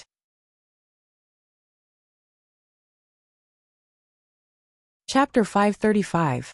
Ji Mengran raised her hand and made a 2 gesture. 200 million yuan. This price was higher than Jin Wan's initial estimation. The piece of land that she had always thought would be ruined had now become a fat piece of meat in Ji Mengran's eyes. It seemed like Jin Wan's remaining prediction ability could only be used to scam this so-called little sister of hers. Jin Wan coldly curved her lips, but did not immediately agree. She only said, "You should know that the price of all the land acquired by MN Group will increase by several folds. However, recently, our company really hasn't been able to devote too much attention to real estate. Regardless of our current relationship, considering that we grew up together, it's not impossible for me to give it to you. Add another 50 million yuan, and the land will be yours. Otherwise, there's no need to talk." Ji Mengran immediately became unhappy. The moment you opened your mouth, you raised the price by 25%. You even said it was because we grew up together? Are you sure you're not scamming me? If you think I'm scamming you, just stand up and leave. No one will stop you. You have to understand that you were the one who specially came to ask for this piece of land. You were the one who came to talk to me. I'm already giving you some face on account of Dad by not chasing you out. Don't tell me you expect me to sell it to you at a loss? Have you forgotten how much I hate you? Being willing to sell it to you is already considering our past relationship. What more do you want? Jin Wan smiled faintly. Ji Mengran's expression was ugly. In the past 2 months, our studio has purchased a lot of land. All the liquid funds have been paid out. Right now we can only take out 200 million yuan. You know, Dad hasn't paid much attention to me these past few years. He won't care even if I'm short of money. Can you just forget about this 50 million yuan, on account of the Ji family raising you? Jin Wan smiled indifferently. Don't you always have your brother Sheng?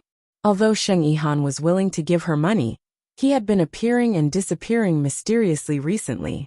Ji Mengran was also embarrassed to say that it had been half a month since they last met. Ji Mengran thought about it and said, "Oh yes, you were out on a business trip during the Dragon Boat Festival and couldn't make it back. You also didn't go back to the Ji family to celebrate the festival with Dad. If you don't have anything going on, why don't you go back to accompany him? You're still talking about nostalgia? I see that ever since you found out that you're not related to the Ji family by blood, you've always had ulterior motives. You don't even have the slightest awareness of being a member of the Ji family." Ji Mengran knew that Jin Wan was already impatient with her. "I'll consider the matter of 50 million yuan. I'll give you a reply in at most 2 days." After speaking, she stood up to leave. If it weren't for the fact that she felt that the piece of land would be the biggest fat piece of meat, she wouldn't have taken the risk to personally ask for it. However, Jin Wan's attitude was better than she had expected, but who knew what Jin Wan was up to? After all these years, Ji Mengran had learned that although Jin Wan didn't seem to be very aggressive, she was actually very powerful. The longer she sat here, the more she would be at a disadvantage. She didn't say anything. Anyway, she was determined to get that piece of land. Just as she was about to leave, Ji Mengran suddenly paused and turned to look at Jin Wan. "By the way, at the Ling Xiao Group's dinner party, sister, you were really outstanding. I didn't expect you to be Xiao Lui's female companion. In fact, I'm very curious. The Mo family isn't enough. How can you get close to the Xiao family?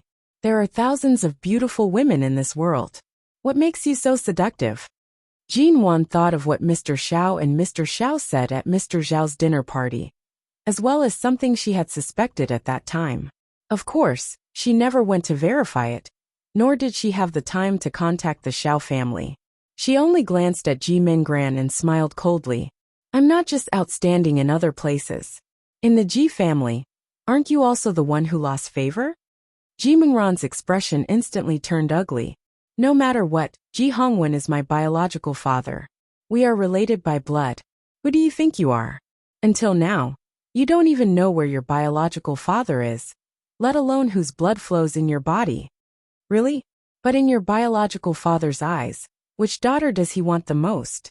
I don't need to emphasize this point, do I? Jinwan still smiled calmly, her eyes cold.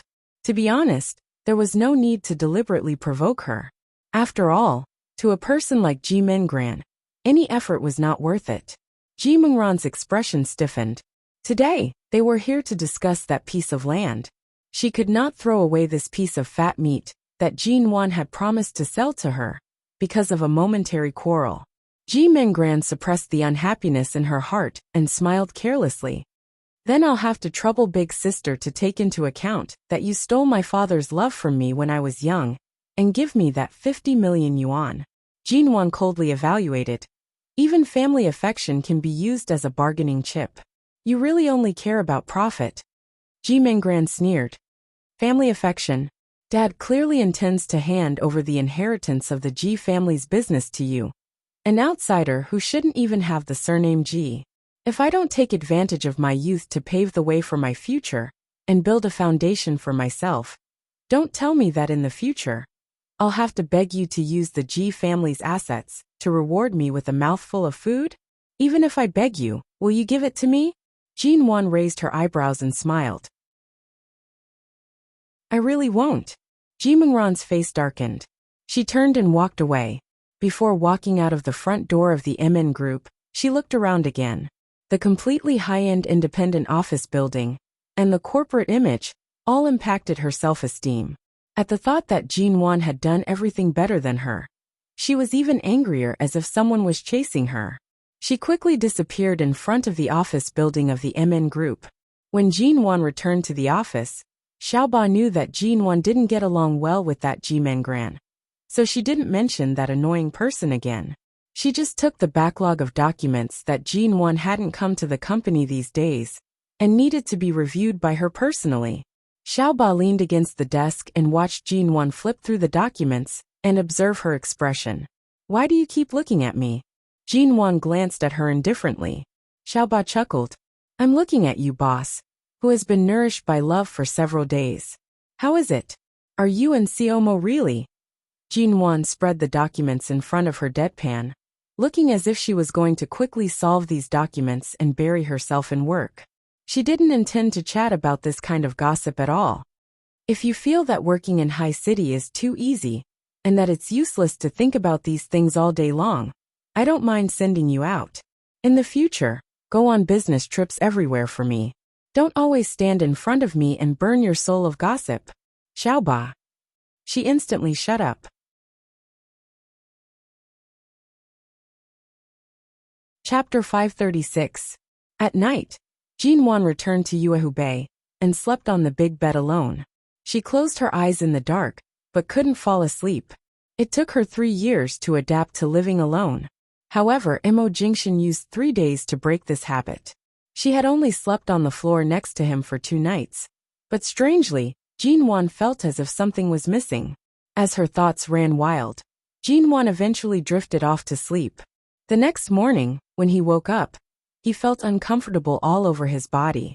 Although he had fallen asleep, he didn't sleep well. When he sat up, he felt that his shoulders and cervical spine were a little sore. It was probably because he had maintained a fixed position to fall asleep. Jinwan went downstairs for a morning jog. Her neighbor, who was jogging and exercising downstairs, greeted her out of habit and asked why she hadn't been seen these 2 days. Jinwan smiled and said that she had been out recently. She ran 2 laps back downstairs and saw the aunt living on the 7th floor chatting with someone. She greeted her out of habit and was about to go upstairs to take a shower and get ready for work.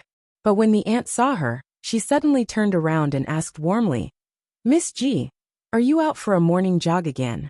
By the way, the last few times I met you, you were in a hurry to get ready for work, so I didn't have a chance to talk to you. How old are you this year? Jinwan took a look at the aunt. 24. Oh, you're already 24? I thought you were less than 20. Are you married yet? No. She didn't have anything to say to anyone, let alone a warm neighbor who didn't know much about her. That's good. That's great. My son came back from studying abroad 2 days ago. He's studying for a PhD in finance. He's 28 years old this year. He used to do financial analysis for a large enterprise abroad. His annual salary is not bad. You can see that I live in Yuehubei. My son's height and appearance are also good. He's definitely a good match for you, Miss G. I'll introduce my son to you. Do you two want to consider a blind date? Jinwan. Ah. Blind date.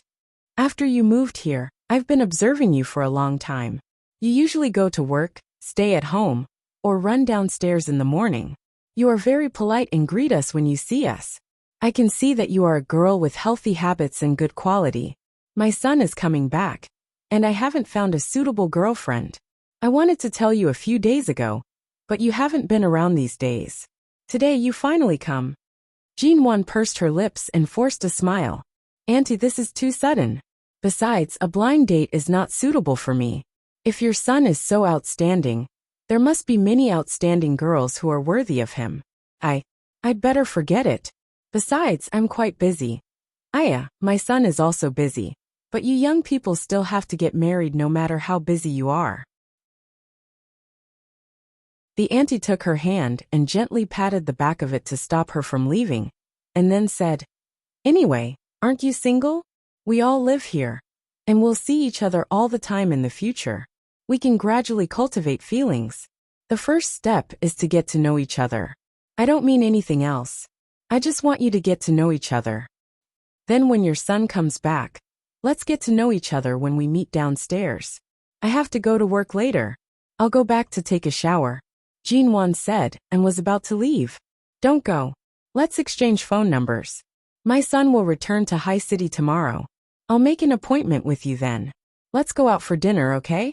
The auntie was too enthusiastic and kept holding Jinwan's hand. She often saw this neighbor. Some time ago, this auntie had given Jinwan the soy milk she made herself in the morning. Jinwan couldn't refuse her too thoroughly, but she really couldn't do a blind date. In order to get away in time, she left the company's business card with her work number to the auntie and didn't give her her private number. Then she quickly entered the door. Jinwan thought the auntie was just on a whim, but she didn't expect there would be a follow-up. The next day, Jinwan had just gotten off work and walked out of the company when she suddenly saw someone waving at her in front of her. She looked up and saw the neighbor auntie waving at her excitedly. Jinwan walked over. Auntie, what are you? The auntie said with a smile. I know you work here, but I don't know if it's inconvenient for you to answer the phone at work, so I didn't call you directly and just waited here. Come on, get in the car. My son will drive you to dinner. Jinwan paused and turned to see a blue high-end sports car behind the auntie. At this time, the driver's door opened, and a young man in a casual suit got out of the car and smiled politely at her. Hello, Jinwan. Hello. Then Jinwan had to get in the car despite all her excuses, and the auntie held her hand and chatted warmly for a long time in the car. They had booked a delicious French restaurant in advance. It was not on the west side of the city, but in a very prosperous area in the center of High City. After entering the restaurant, the auntie said that she would go out to make a phone call with a knowing look, and then left them staring at each other. Fortunately, the auntie's son was not a young man who had never seen the world. He took the initiative to introduce himself, and then told her about his situation. He had just returned to China, and hadn't found a job in China yet, so it was not very stable for the time being. If it weren't for his mother forcing him to introduce a girl to him, he probably wouldn't have any plans to go on a blind date or have a girlfriend. But he had a good first impression of Jinwan and hoped to get to know her first. The auntie's son was very measured in his speech, neither arrogant nor impatient. He didn't talk too much or too little. He was indeed a very good man in all aspects. As a result, Jinwan chatted with him a little longer. Later, they talked about the changes in the business and financial situation at home and abroad. They got along well, and the expression on her face gradually relaxed and she even smiled. Shine Group. A man stood in front of the window when he suddenly received a photo sent by a bodyguard on his cell phone. He opened it and saw Jinwan smiling like a flower sitting opposite a man. Mo Jingshan still stood there, and all his eyes fell on the smile on the woman's face until his cell phone rang. He picked it up. The bodyguard on the other end of the phone said, CEO Mo, Miss G seems to be going on a blind date with a young man tonight.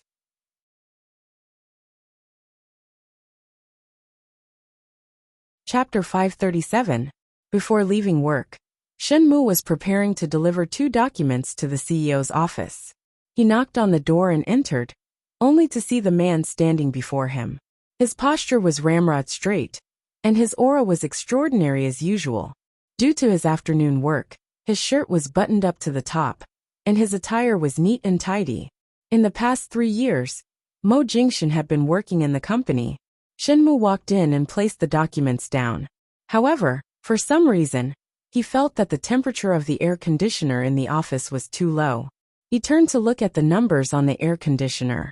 It was the same as usual, and had not been adjusted to a low temperature. CEO Mo, are you still going to the dinner at the hotel on Hai Tai Street? Mo Jingshan placed one hand in his pocket.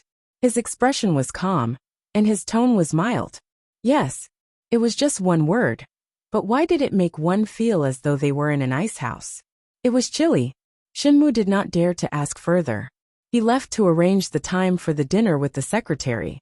After leaving the company, Shenmu silently followed behind Mo Jingshan. The man in front was cold and distant, and his footsteps were steady. His movements were relaxed and steady as he opened the car door and entered the car. After sitting in the car, he casually arranged his expensive and exquisite cufflinks. Everything was the same as usual.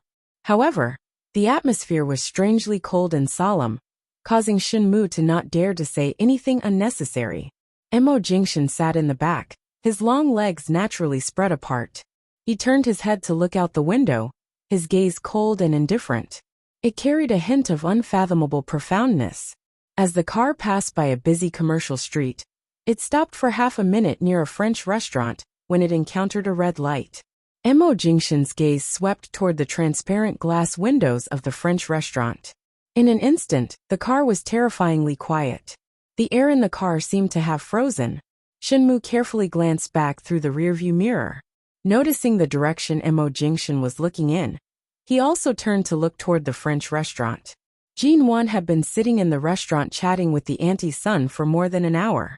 At first, they were somewhat reserved, but as they chatted about various interesting things in the business world and the financial world in America, they gradually lost track of time and no longer felt awkward. They chatted and laughed.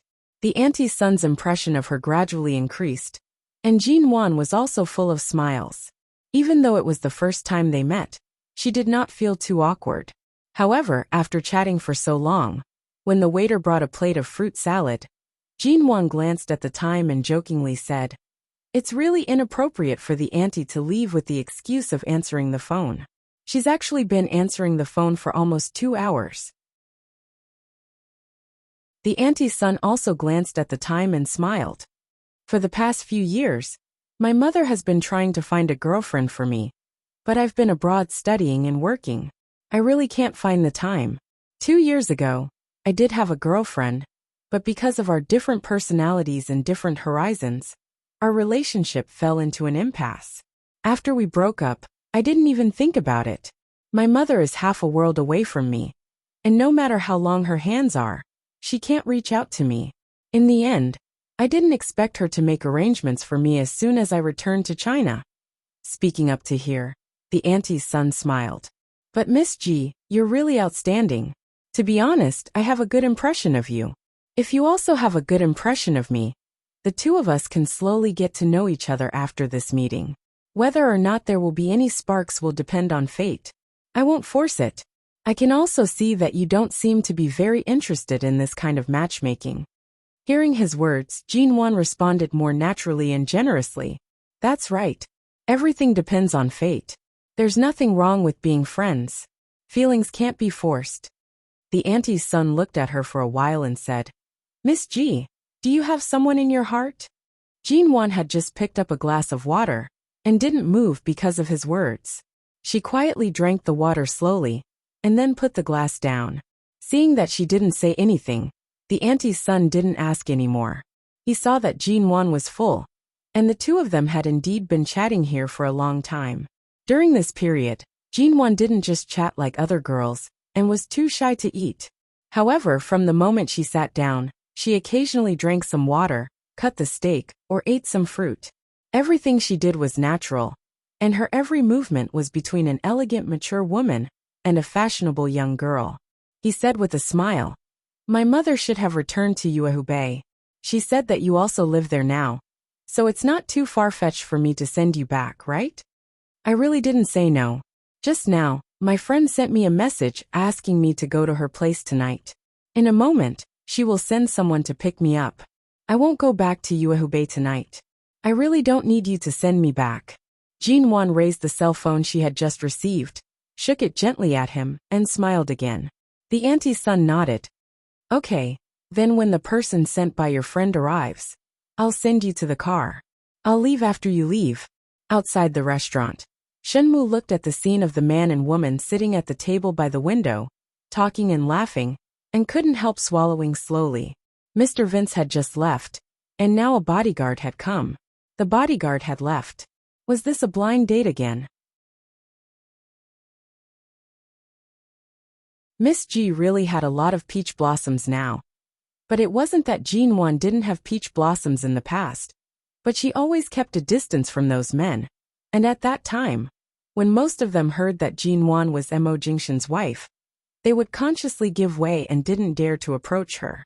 Now that Miss G was single, no matter how many admirers there were around her, there was nothing wrong with that. Besides, beautiful women were often surrounded by men. She was a woman who was not bound by the constraints of marriage. In addition to her attractive appearance, she also had her career. She stood at the top of everything. It would be strange if no man liked or pursued such a woman.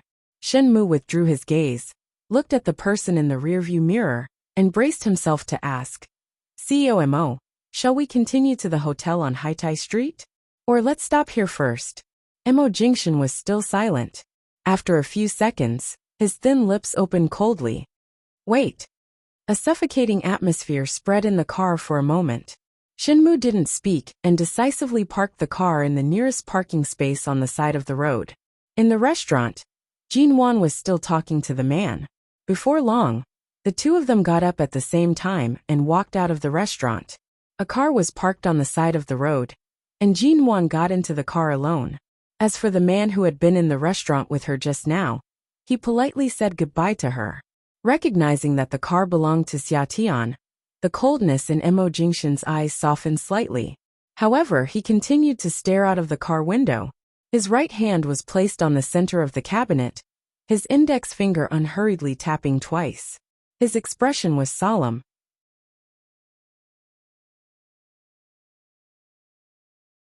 Chapter 538.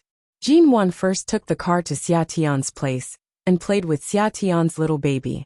She originally planned to stay at Xiatian's place that night, but she did not expect that Xiatian's little policeman would come back. Although there were guest rooms here, the dog food of a family of 3 was much harder to swallow than that of a couple. Jinwan took a taxi back to Yuehubei. Jinwan's daily life at home and at the company lasted for another week. In the morning, she went for a morning run. In addition to meeting the neighbor auntie, she occasionally met the auntie's son and chatted with him twice during the morning run. On Friday, Jinwan had just finished running and went home to take a shower. Before she could rest, she suddenly heard her cell phone ringing. She picked up the cell phone and took a look. It was from the company. It was only past 7 o'clock. Why was there a call from the company? CEO G? It was Manager Zhou, the head of the company's planning department. "What's up? Why are you calling so early?" Manager Zhou's voice was anxious. "CEO G, when will you arrive at the company? Are you at home or on the road?" "I'm about to change clothes and go to the company." "What happened?" "Here's the thing. Last week, our planning department had a new idea about the reconstruction of the stadium, but we only came up with a simple cylindrical simulation map. However, our intern staff got it mixed up and sent the new unconfirmed simulation map to the construction department of the stadium.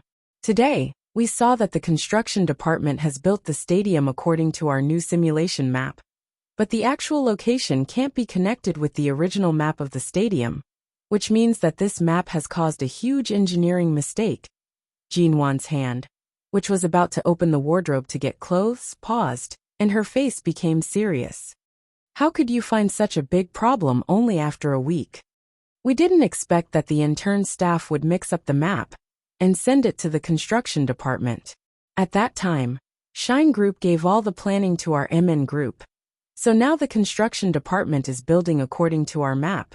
This map is only a small area, but now it has to be demolished and rebuilt, but the loss is not small. In addition to the loss of at least tens of millions of yuan, it will also affect the foundation that has been built. I don't know what to do. Listening to his tone, Manager Zhou was really worried. He probably didn't sleep all night. After thinking about it, he finally decided to tell her the cause and effect of the matter. He probably didn't go back to the company all night. Jinwan was silent for a moment.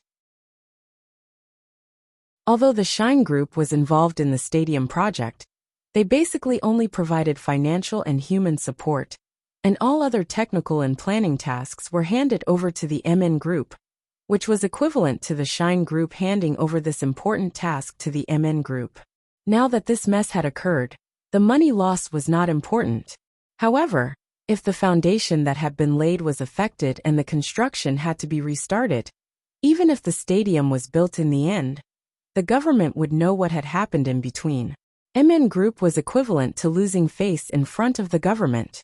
Such a serious engineering and planning mistake was almost unforgivable. I'll be right there. Wait for me at the company. Jinwan hung up the phone, changed her clothes and went out. Manager Zhou came in with a pile of documents from the planning department, including those of the interns, and put them on Jinwan's desk.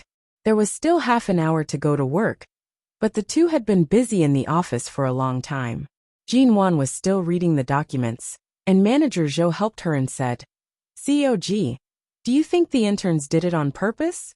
The few interns who joined the company this year have very ordinary backgrounds, and their families are also very ordinary. They are all short of money. If they were bribed by a competitor who is targeting our company, it is not impossible for them to deliberately cause trouble for the government on this kind of cooperation project." Jinwan did think of this, so she asked Manager Zhou to give her the documents of these interns. She didn't respond, just looked at the documents on the desk, pursed her lips and said nothing. Manager Zhou said again, "Alas, what have we done? The interns made a mistake, but we, the hardworking old employees, have to suffer with them. If we don't handle this well, I'm afraid we'll all be implicated." Jinwan snorted, "Be content. I'm still trying to help you. If I just stand aside and push the blame to the planning department, you'll be scolded by the leaders of the government. Then you won't have the mood to complain anymore." Manager Zhou shrank his neck. "CEOG, you're really kind to us, but it doesn't seem realistic if you want to handle this alone. No matter whether it's realistic or not, someone has to stand up," Jinwan said lightly. It wasn't until the morning that she found out what the problem was. In the afternoon, the government and the construction bureau asked for a meeting to talk about the current progress of the construction. Jinwan found out the reason. It was true that the interns were bribed by some competitors, but this reason was not enough to explain to the government. If the company couldn't be careful and couldn't even prevent this kind of thing, it could only be regarded as the weak. No one would sympathize with the weak, let alone the strict boundaries between the business and the government. At 3 o'clock in the afternoon, Jinwan sat in the car looking at the extra design drawing, thinking about a solution to this matter. Although the meeting today didn't say which mistake in the project was to be dealt with, even if no one had found out about this matter for the time being, if she didn't take the initiative to speak out about this matter and try to reduce the loss as much as possible, this mistake would only be greater in the future. Because this meeting was not only requested by the Construction Bureau, but also proposed by the government, this meeting was not held in Shine Group, but in the office hall of the government. After arriving, Jinwan walked into the main hall. Many leaders were already in place, and the others had sat down step by step, leaving only Jinwan and Mo Jingshan. At present, only the two seats closest to the leaders of the city were empty. Jinwan walked over. Because she had been thinking about that matter, she didn't pay much attention to the name tag on the table and sat down on one side. But when she sat down, almost everyone in the large conference room looked at her in surprise. and Jinwan realized what was wrong.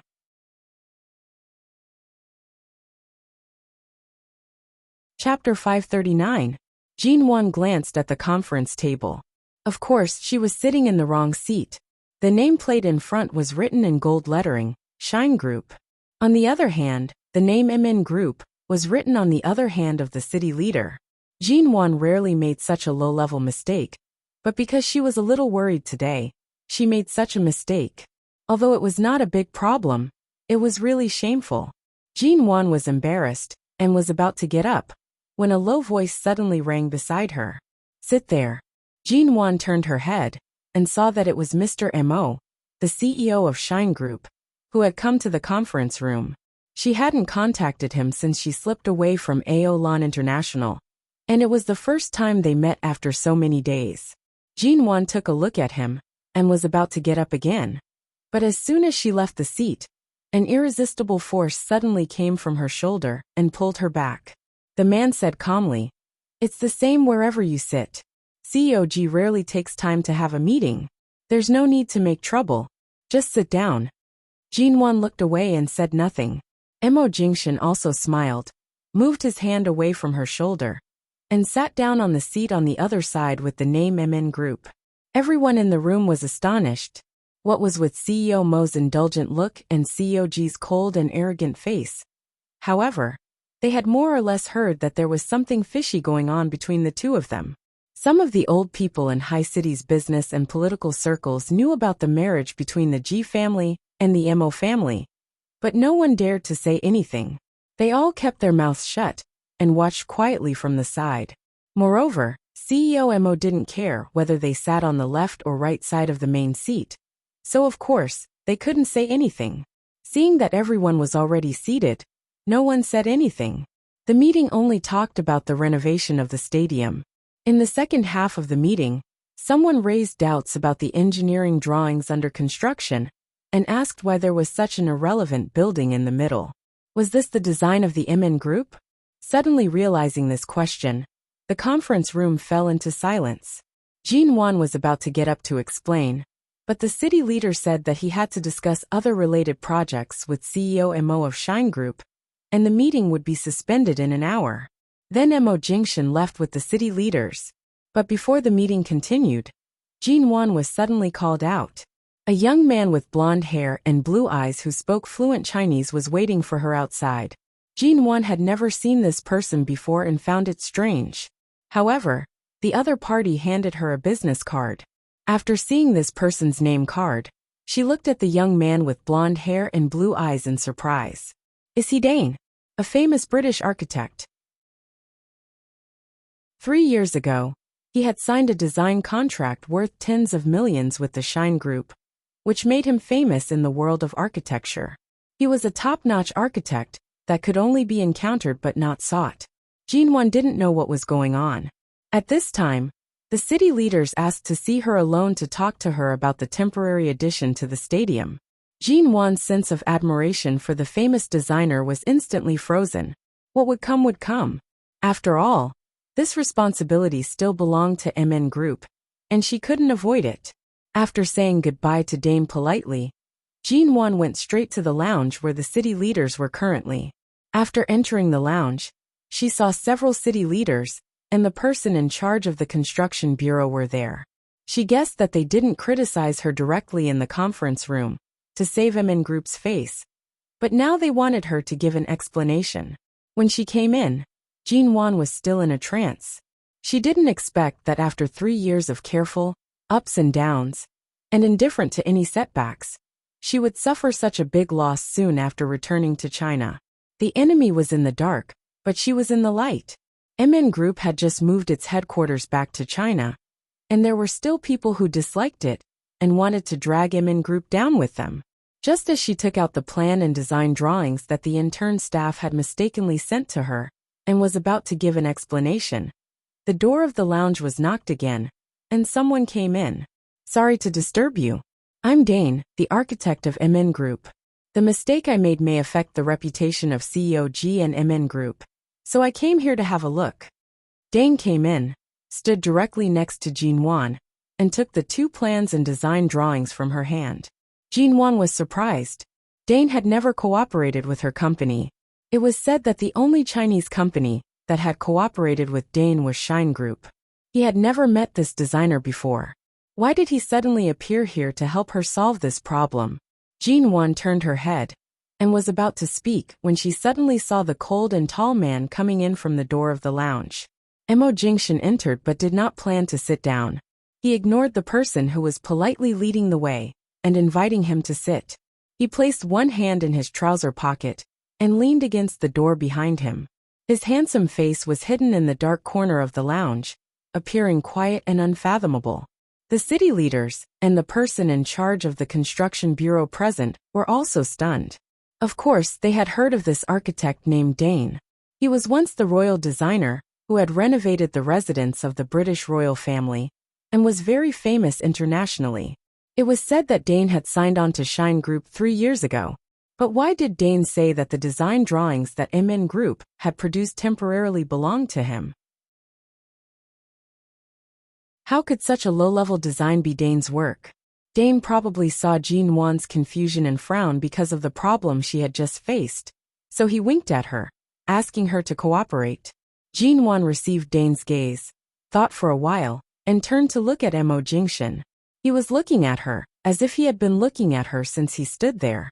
Deep in his calm eyes was her reflection. Even though she turned to look at him, he didn't move his eyes away. She suddenly remembered what Mo Jingshan had said to her every time she encountered a problem. Be at ease as Mrs. Mo and leave any problems to me. I'll handle everything. You don't need to be brave. The city leaders had specially called her here to hold her accountable. In short, she would not have a good ending if she came here. So Dane was sent by Mo Jingshan to help her out?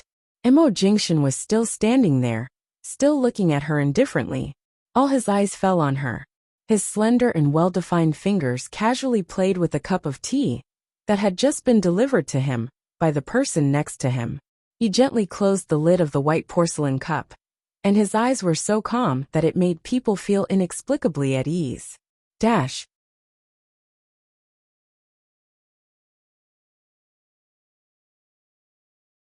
Chapter 540. For a moment, everyone present could clearly feel that although Mo Jingshan didn't speak, his deep shrewdness and almost playful sneer in his eyes all indicated that Jinwan was his woman, and whoever dared to touch her was tantamount to touching the Tai Sui's head. The city leader didn't dare to take some things too seriously, so he simply looked at Dane and simply asked, Dane, didn't you sign a contract with Shine Group? How can the MN Group's plan have anything to do with you? Dane raised his hand and brushed his golden hair with embarrassment, saying with a smile, the stadium project is a cooperation between the two companies. CEO G and I used to know each other when we were in the UK. Although Shine Group didn't participate in the planning this time. After all, we have a cooperative relationship, so the company sent me and the planning department of MN Group to do it together. This design drawing was not in the original plan, but I was suddenly inspired and suddenly added such a design in the building.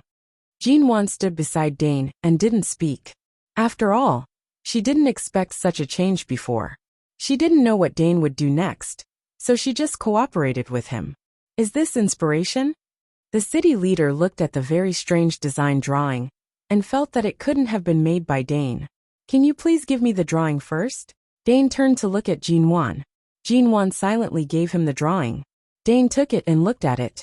Jinwan was standing closest to him. She could tell from his eyes that it was the first time he had seen this drawing, but it only took him a few seconds. He smiled very calmly. This is indeed the drawing I designed, but it's just a temporary record of inspiration. It hasn't been completed yet. I guess a colleague in the planning department thought I had finished the draft, so he directly sent it to the construction department. Fortunately, I can add my later design to this initial model, so it won't affect the order of any project. With that, Dane turned to look at Jinwan. COG, have you brought a pen? Jinwan did have the habit of putting a pen in her bag every time she attended a meeting. She took out the pen and handed it to him. Thank you. Dane smiled at her again, took the pen, and casually drew a few lines on the paper with the pen. Jinwan saw it clearly from the side. Dane had added some ingenious design to the originally ordinary wide cylindrical building. Because this was an extra building in the stadium, there was no need for a too ostentatious design on this occasion. So almost every stroke of the drawing was the finishing touch, making the superfluous building look less superfluous in an instant. And even the arrangement of the use was very clever.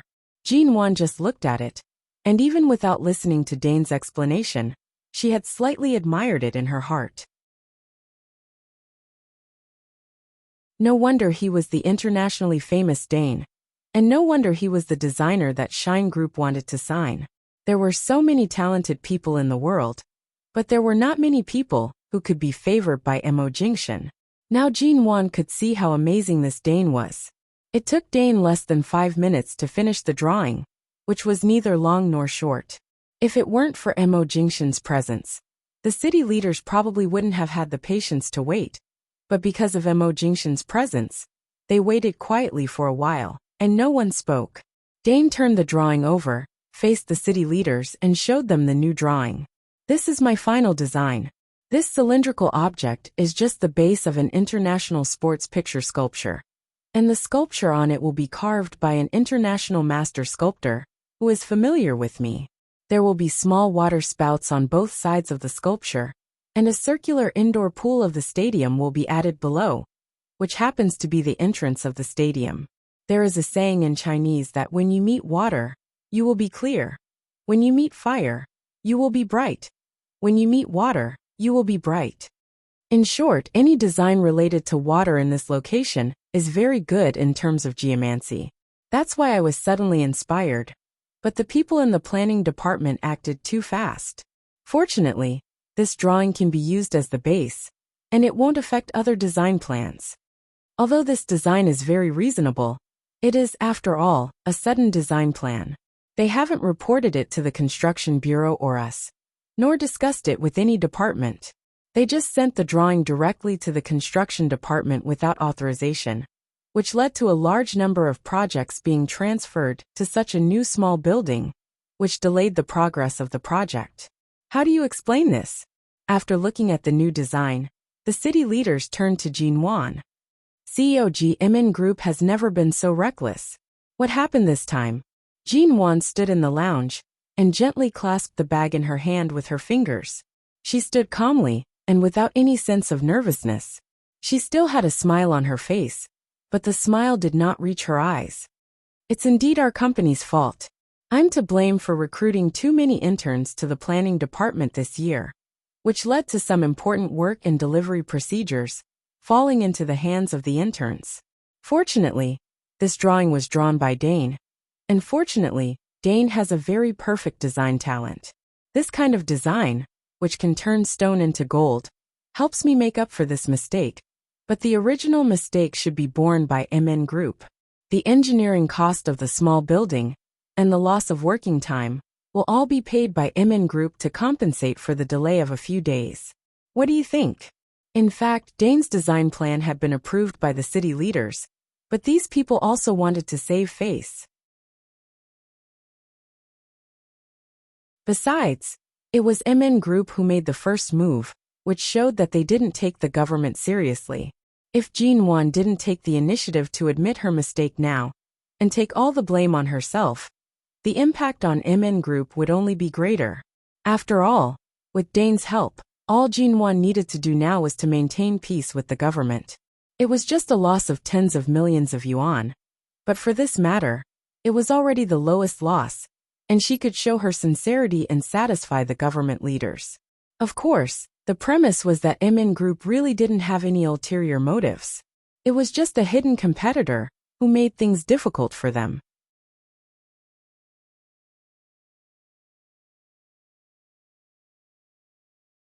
Chapter 541. When the meeting was about to continue, the city leaders quickly skipped over this small incident against MN Group and did not continue to pester or embarrass her. After all, Jinwan offered to pay for the loss of working time and the compensation for the project. Tens of millions was not a large number for a multinational conglomerate like MN. It was also not a large number for the city leaders, so they just muddled through this kind of thing. The city leaders left, When Jinwan looked back, Mo Jingshan had disappeared. She lowered her eyes and pondered for a moment. Then she turned to Dane and said, "Thank you, Mr. Dane. If it weren't for your strength to help me out, I don't know what would have happened." Dane smiled at her. He had the height and white skin of a Westerner. His blue eyes looked at her with a smile. "You don't have to thank me. President Ji is so smart. You can definitely see who asked me to come here to help you." Jinwan didn't respond, but subconsciously looked in the direction of the door of the lounge again. Dane walked out with her, and the two of them walked at the back. When they reached the door, Dane said beside her, "I signed with Shine Group 3 years ago, and lived in Los Angeles for a period of time. I was very close to CEO Mo. At that time, there was a woman named Shuyan by his side. I wonder if Miss G knows this secretarian." Jinwan paused and turned to look at Dane. "And Shuyan's mind is obviously on CEO Mo. And Chairman Mo has been trying to bring them together. I have always thought that Shuyan is a very excellent woman, and I thought they would be together." Dane said with a smile, "After all, I really can't think of any woman who can be worthy of a man like CEO Mo. Perhaps every woman is just making do with him. But I didn't expect that Shuyan would get married. I heard that it was because she was rejected by CEO Mo again and again. No matter what she said or did, she wouldn't get any response from him. In the end, she resigned from Shine Group and left Los Angeles, but fortunately, she is a very excellent woman. After changing her love target, she met the right man." Listening to Dane, Jinwan knew that he should have something to say, so she didn't interrupt. "At that time, I was thinking, if an outstanding woman like Shuyan couldn't move President Mo's heart, then what else could?" For a moment, Jinwan's gaze shifted to the crowd outside the break room. She did not see Mo Jingshan's figure. Her heart was in turmoil, but no one could see the change in her mood. Dane looked at her now and gave her a very meaningful smile. No matter how outstanding they were, they would not be able to move Mo Jingshan's heart. What else could tempt him? Seeing the meaning in Dane's eyes, Jinwan smiled, raised her hand, slowly inserted her fingers into her hair, and made a gesture of pushing her hair aside. She said lightly, "Thank you again, Mr. Dane, for your help today. If there is an opportunity to cooperate in the future, I hope Dane will not refuse. After all, it's a pity that your design talent is limited to serving Shine Group." Dane burst into laughter. He only found it interesting. He was speaking meaningfully about how deeply Mr. Mo loved her. But this woman named Jinwan was bent on stealing Mr. Mo's woman. Interesting. Dane couldn't help but laugh out loud. After going to the conference room, Jinwan was much more relaxed. After all, the big problem that had been haunting her all day had been solved. They continued to discuss the stadium, but the meeting was coming to an end. Jinwan was really not interested in the special conversations between the leaders at the conference table. She looked away from the meeting notes in her hand and drifted slowly. Unconsciously, she looked at the other side of the city leader. Mo Jingshan's face was expressionless, but when he sensed her gaze and turned to look at her, his dark and deep eyes seemed to contain a hint of a smile. She remembered what Dane had said just now. During the 3 years he was in the United States, and Shuyan often tried to get close to him, but she never got any response from him. Thinking of the various things that happened in Aolan International, Jinwan's cheeks puffed up slightly, but she still avoided his eyes and forced her attention back to the meeting. When the meeting was over, Jinwan got up, left the city hall as quickly as possible, and went straight back to the West City District. The next afternoon, Jinwan felt a little pain in her stomach because her period was coming. She had nothing to do in the afternoon, so she went straight back to Yuehu Bay to rest. At 2 o'clock in the afternoon, Jinwan was packing up the computer and a few company files she had brought back in her study when her cell phone on the desk suddenly rang. She didn't think much and reached out to answer the phone. As he answered the call, he put the laptop aside and said, "Hello." The other side didn't speak for several seconds. "Hello." Jinwan thought the other side had a bad signal and asked again, "Hello, who is this?" The person on the other side still didn't speak for a long time. Jinwan looked at her cell phone and saw it was a strange number. She frowned and was about to hang up. However, the person on the other side suddenly spoke. Miss G. Jean Wan paused, and was surprised by the voice she had just heard. After a long pause, she tried to find a possibility in her limited interpersonal relationships. But after thinking for a long time, she still felt that although she seemed to have heard this voice somewhere, it was not particularly familiar, so she couldn't recognize who this person was. The person on the other side repeated, Miss G, am I disturbing you? Jean Wan put down the documents and the computer in her hands and asked indifferently, Who are you? Hearing the calmness and wariness in her voice, the person on the other side sighed with a smile. I'm Xiao Li's father. With that, the person on the other side fell silent. The cold and solemn tone of a middle-aged man, who had been in a superior position for a long time, sounded kind and patient, and even a little tentative, as if he was afraid that she would be alarmed if he spoke too abruptly. So he continued in a slow and peaceful voice. Miss G, do you have time? Jean Wan didn't speak, but she was really surprised that Mr. Xiao would call her. She had never heard that the chairman of Ling Xiao Group was so approachable. Thinking of the things she had suspected before, she said indifferently, Why does Mr. Xiao have my phone number?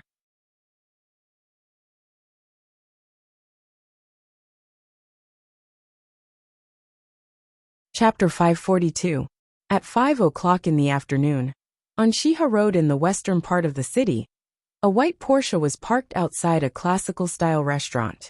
Jean Wan got out of the car, answered a phone call, and turned to enter the restaurant. The bodyguard watched Jean Wan's back disappear, picked up his cell phone, and called Mo Jingshan. Mr. Mo, what's the matter? Someone asked Miss G out for dinner. She drove here alone and looked very serious. She must have something on her mind. I don't know if there's anything wrong. Would you like to call her and ask her? The man was silent for a few seconds and asked indifferently, Where is the appointment? The ancient restaurant on Shiha Road. I see. They booked the most luxurious private room in the restaurant. The waiter pushed the door open, and Jean Wan immediately saw Mr. Xiao, who had a superior aura. The middle-aged man was dressed in a very exquisite three-piece suit. Although he was over 50 years old, he still had an extraordinary aura. He looked at Jean Wan, and Jean Wan looked at him. They didn't say anything to each other, but they seemed to be quietly looking at each other. The waiter stood outside the door and felt that this man and woman, one old and one young, gave off an inexplicable feeling that there was something similar about them. He couldn't tell what it was. Perhaps it was their temperament, or perhaps it was the feeling. Jean Wan looked at Xiao Zhenjuan and saw that there was no one else in the private room, not even Xiao Li. There were surveillance cameras around the room, so it shouldn't be a problem for her to come in. However, when the waiter was about to close the door, she asked him to leave a gap on the door and not close it completely. Seeing that Jean Wan was wary, Mr. Xiao smiled kindly and didn't mind, saying, Why are you standing at the door? Sit down. Jean Wan walked in and sat down. She casually put her bag aside and didn't look at the luxurious menu on the table. After all, she had lunch and was not hungry at this time. So she just asked the waiter to pour her a cup of hot water. It's rare for Miss G to agree to meet with me. Previously, I saw that you were very close to my son, but it seems like you haven't been in contact with him recently. Did my son do something to make you unhappy? Old Master Xiao spoke first. Jean Wan looked at the famous chairman of Ling Xiao Group in front of her and gave a faint smile. No, CEO Xiao and I are just acquaintances. Last time, at your birthday party, I was only there as his temporary female companion. We don't have much private contact. Xiao Luo's expression changed slightly. You're right. Xiao Zhenjuan smiled. Compared to the unapproachable chairman Xiao described by others, Xiao Zhenjuan seemed particularly amiable and warm. You must be hungry. Let's order some dishes first. I'm not hungry, but old Mr. Xiao invited me, so I took advantage of the fact that I have nothing to do this afternoon to keep the appointment. I just don't know why you specifically asked me to meet you. At this time, the waiter came in with a glass of water, put it by Jean Wan's hand, and then handed the menu to her. Jean Wan took it and flipped through it casually. Before she ordered, she heard him say, "Nothing. I used to be a close friend of your father, Ji Hongwen, but then we had some misunderstandings, so we haven't contacted each other for so many years. It's rare to see his daughter make such great achievements in the business world. I can't help but sigh with emotion at the changes of time. I didn't expect old Ji's child to be so grown up and so capable." Jean Wan's fingers paused as she flipped through the menu. She raised her eyes to look at him and curved her lips into a faint smile. "Mr. Xiao, do you want to treat me to a meal just because of my father?" Xiao Zhenjuan had been paying attention to the change of Jean Wan's expression. But Jean Wan had been smiling politely and faintly, but her words seemed to indicate that she had guessed something. But because it was just a guess, she was not in a hurry to ask or point it out. "Of course, your mother." When Xiao Zhenjuan mentioned her mother, he paused. His eyes fell on her face, as though he was looking at another person through her face. However, Jean Wan's seemingly calm eyes contained a different coldness and sharpness. He smiled again. "I'm about the same age as your parents. Decades ago, we studied together in the United States. If it weren't for the fact that we haven't contacted each other these years, we could be considered friends despite our age difference." "Oh really?" Jean Wan was still smiling, but she was obviously indifferent. It seemed that the matter that she had suspected before had one more piece of evidence. But she didn't dare to think in that direction. The Xiao family and her? Was it possible? Mr. Xiao didn't talk much with her. He mostly asked about Jean Wan's experience in England, and occasionally asked her about her childhood in the Ji family. It seemed that he paid attention to her because of her parents, but he didn't talk about many things about Ji Hongwen and her mother. After talking for more than an hour, Jean Wan didn't want to continue sitting here because of her stomach pain and physical discomfort. But before ending the topic, she asked, "Mr. Xiao, my mother passed away when I was very young. Since you and my parents have known each other for a long time, why don't you tell me what kind of woman my mother is?" Xiao Zhenjuan took a deep look at her, because of the question that sounded abrupt, but seemed to have been prepared for a long time. Jean Wan didn't avoid his gaze, but just looked into his eyes and smiled. Xiao Zhenjuan put his hand on the table, holding a glass of water.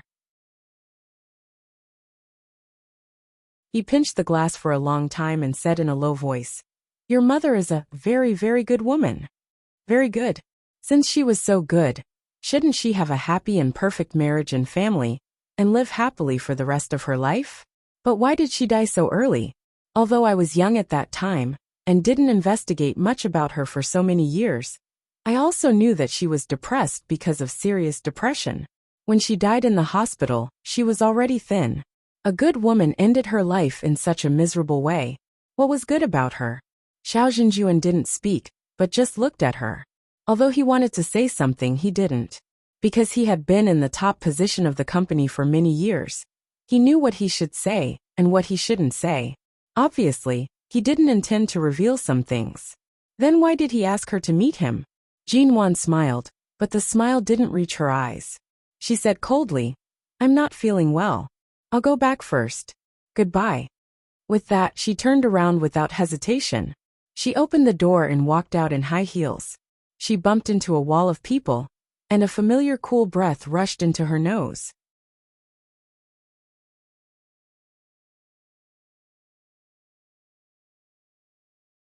Chapter 543. Jean Wan's feet only slipped. Thankfully, she did not sprain her ankle. She abruptly raised her eyes to see Mo Jingshan's haunting face in front of her. She rushed to step back, but the man's arm held her waist firmly, easily pressing her back into his embrace. Seeing that her complexion was slightly pale, Mo Jingshan furrowed his brows. "Sprained your ankle?" Jean Wan pursed her lips and did not speak. Seeing that she could not break free, she said, "No." Before she finished speaking, the man had decisively reached out and picked her up. Jean Wan almost cried out in surprise when her feet were suddenly suspended in the air.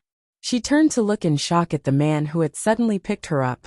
Her complexion was slightly pale because her period was approaching, and she was not feeling well. She did not sprain her ankle at all. Why was he carrying her? Mo Jingshan glanced back at the tightly shut private room door. Jin Wan saw from his gaze that he clearly knew who the person inside was without her saying a word or explaining anything. He directly carried her away. Mo Jingshan, put me down.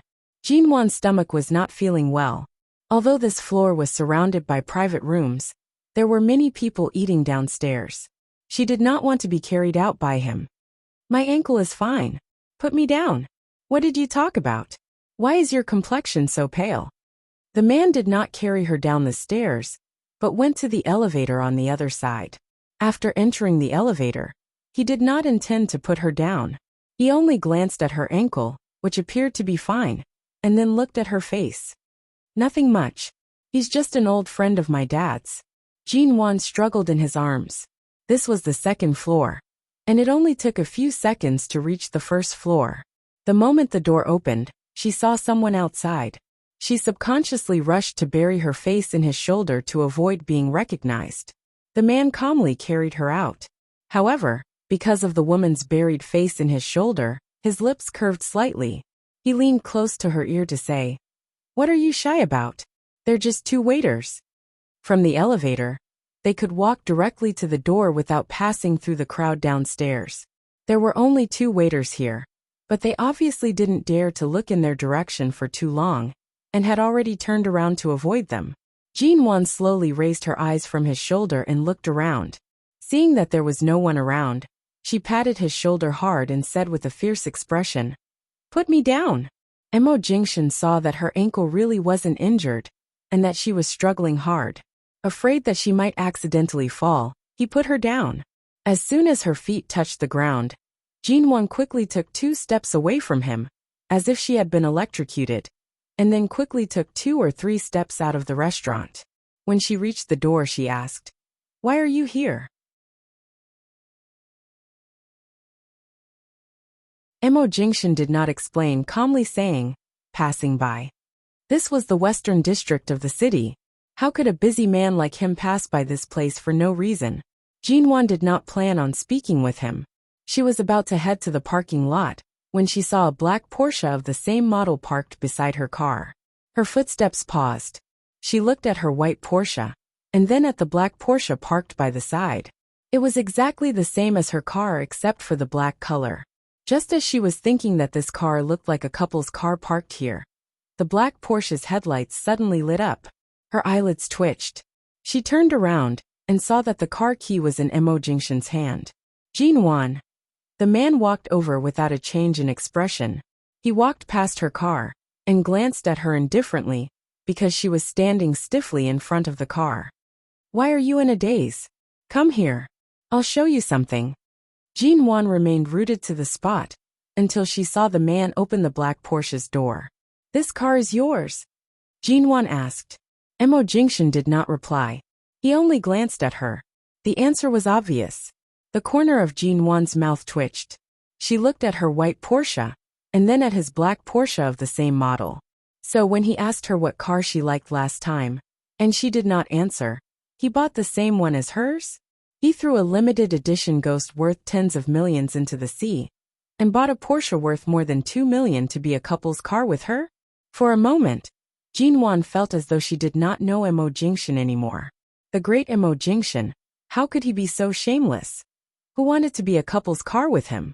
Did he ask her for her opinion? And it was parked so brazenly next to her car? The man opened the car door and took out a document from the car. He ignored Jin Wan's burning eyes that seemed to be filled with anger because of his car and handed it to her. "What's this?" Jin Wan received the document in confusion and glanced at it. It turned out to be a business summit arranged by the government in Jing City. High City's Shine Group and MN Group had been invited to attend. There was also a meeting for the two companies because of the stadium project, but it was to be held in Jing City. Jin Wan flipped through the document and then looked up at the calm man in horror. "You want me to go to Jing City with you on a business trip?" The man closed the car door and glanced at her. "Is there a problem?" Jin Wan stared at him. "This is a big problem. Your Shine Group has cooperation with the business and political circles in Jing City, but MN Group has always been in London. It hasn't been long since we moved back to China. I have no contact with Jing City, nor do I have any cooperation projects. Just because of the construction of the largest stadium in the country, you can go to Jing City on behalf of the two companies. I'm clearly not qualified to go to Jing City. Who on earth put me in? There was no need for anyone to answer her. She knew who the culprit was. In a place like Jing City, the opportunity to meet with various leaders and big shots in the business world was hard to come by. There were few people in the country who had the ability to put her in. Being glared at by her, Mo Jingshan smiled mildly. I want you to go to Jing City to meet more people. This will have a good effect on your status in the domestic business world. What? You don't appreciate my kindness?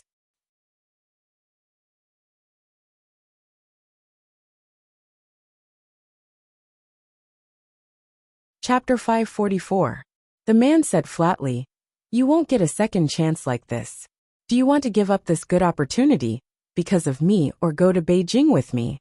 Make your choice." Jinwan didn't speak. Her period was coming, and her stomach was uncomfortable, so she couldn't think.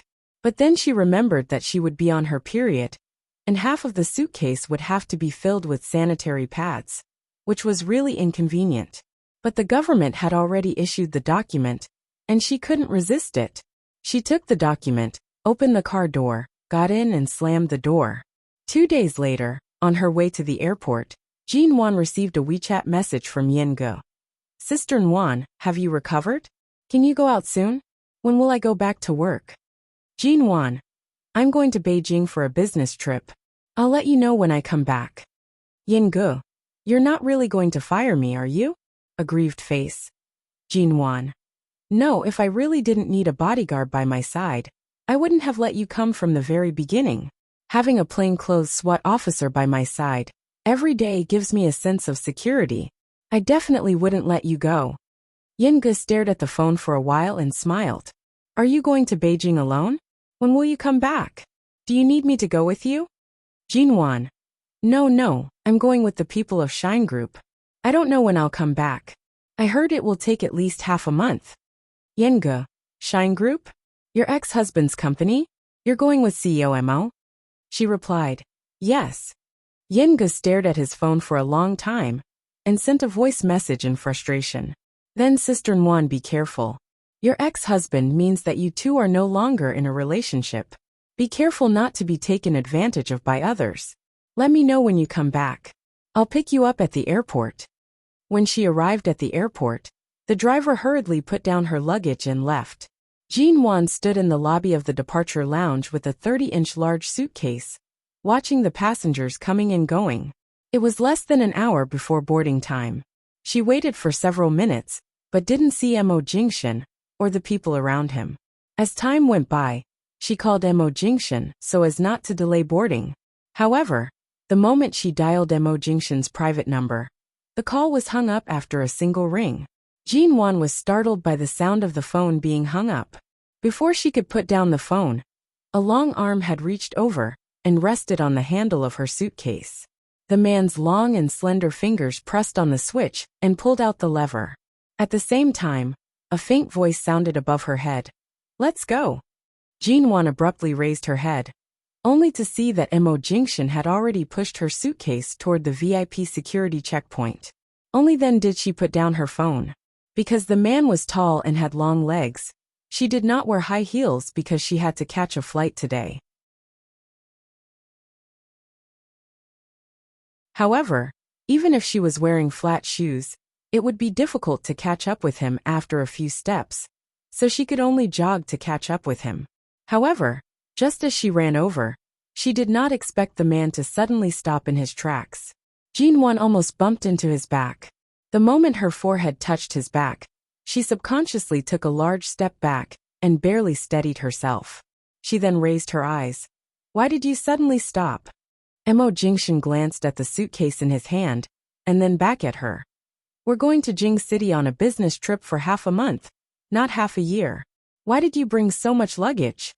Jean Wan also glanced at the oversized 30-inch suitcase that belonged to her. If it weren't for her period, she wouldn't have needed to prepare 2 large bags of tampons. Originally, a 20-inch suitcase would have been enough, but although the tampons were not heavy, they took up a lot of space, so she had to bring a large one. Besides, she was a woman.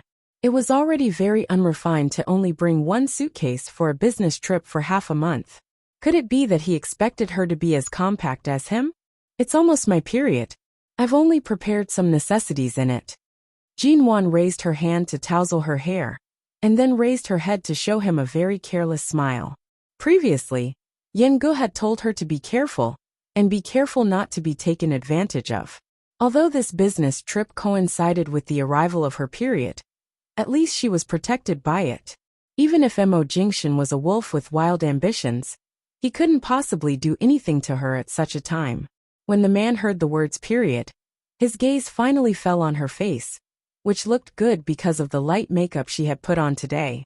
From this, he finally found the reason why her complexion was not very good. It was almost time to board the plane.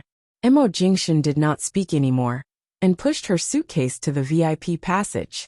In front of them, there were two foreigners queuing for security checks. Jinwan walked behind Mo Jingshan. Looking at the man's unusually silent back, she couldn't help smiling. For the first time in her life, she felt that her period had come at such a good time.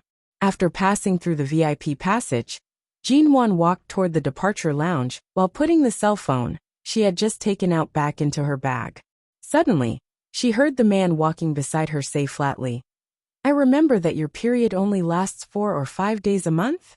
Her footsteps abruptly paused. She abruptly raised her eyes and saw the man calmly pushing her suitcase into the first-class lounge. Jinwan. After entering the departure lounge, a male assistant who looked unfamiliar walked over. "Hello, CEO Ji.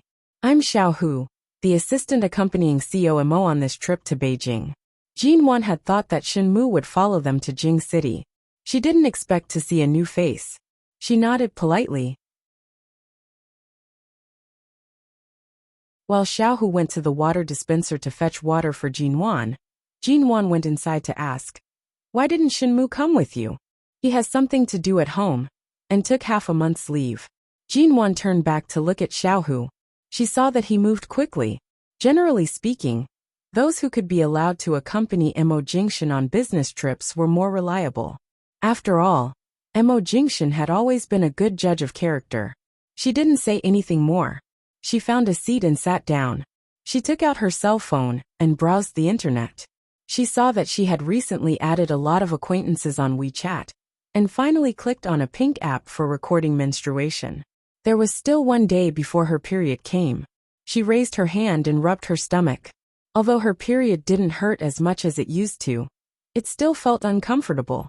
Usually, Little 8 would prepare the brown sugar water and heat pad for her. Now that Little 8 wasn't by her side, she was actually not used to it.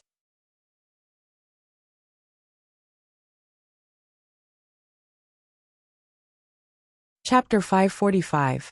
Thank you, Xiaohu. Jinwan immediately picked up the disposable cup of hot water and took a sip. In addition to feeling uncomfortable during her period, she would also feel uncomfortable for a few days before her period. It was indeed the most fortunate thing for her to have hot water to drink at this time. "You're welcome. CEO Mo asked me to bring you hot water." Xiaohu saw that Jinwan had already drunk half the cup of water and asked, "Do you want more hot water? I'll go get another cup." Jinwan did not speak as she placed the cup down. She only glanced at Mo Jingshan, who was sitting opposite her. Xiaohu did not wait for her to speak, and went to bring her another cup of hot water. Jinwan struggled internally for a moment before receiving the cup and drinking another cup. Her stomach felt much better. By the time she entered the departure lounge, it was already close to boarding time. She had only drunk 2 cups of water when the announcement for boarding sounded. Jinwan stood up and was about to take her suitcase when Mo Jingshan had already stood up. He avoided her hand. "Follow behind me obediently." As he spoke, he had already pushed her suitcase out. Xiaohu finally noticed that CEO Mo seemed to be very concerned about MN Group's COG. As he walked behind Jinwan, he could not help but glance at her face. Jinwan pretended not to notice Xiaohu's curious expression. She knew that if the person by his side was not Shenmu, such a situation would definitely occur. Right now there was nothing much to explain.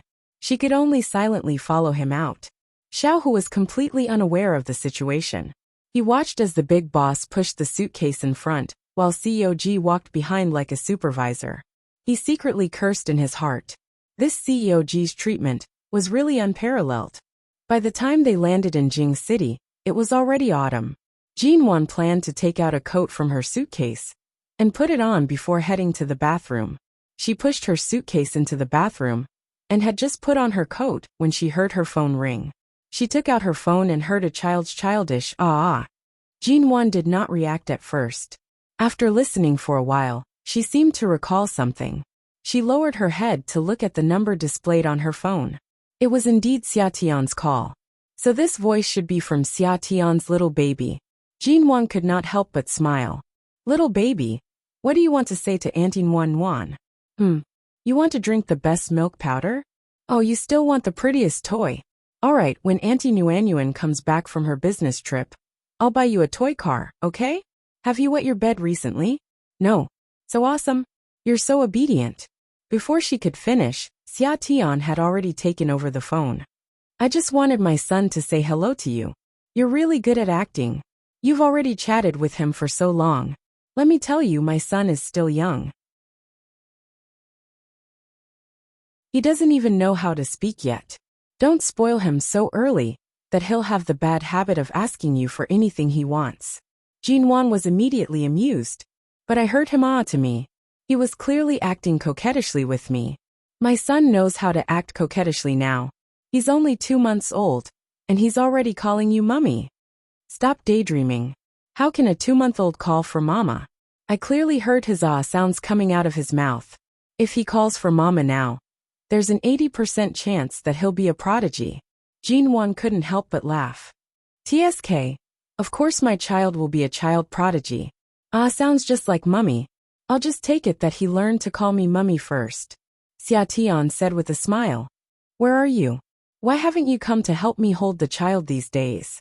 I'm on a business trip. I just arrived in Beijing. Why did you go to Beijing? With whom? Yourself.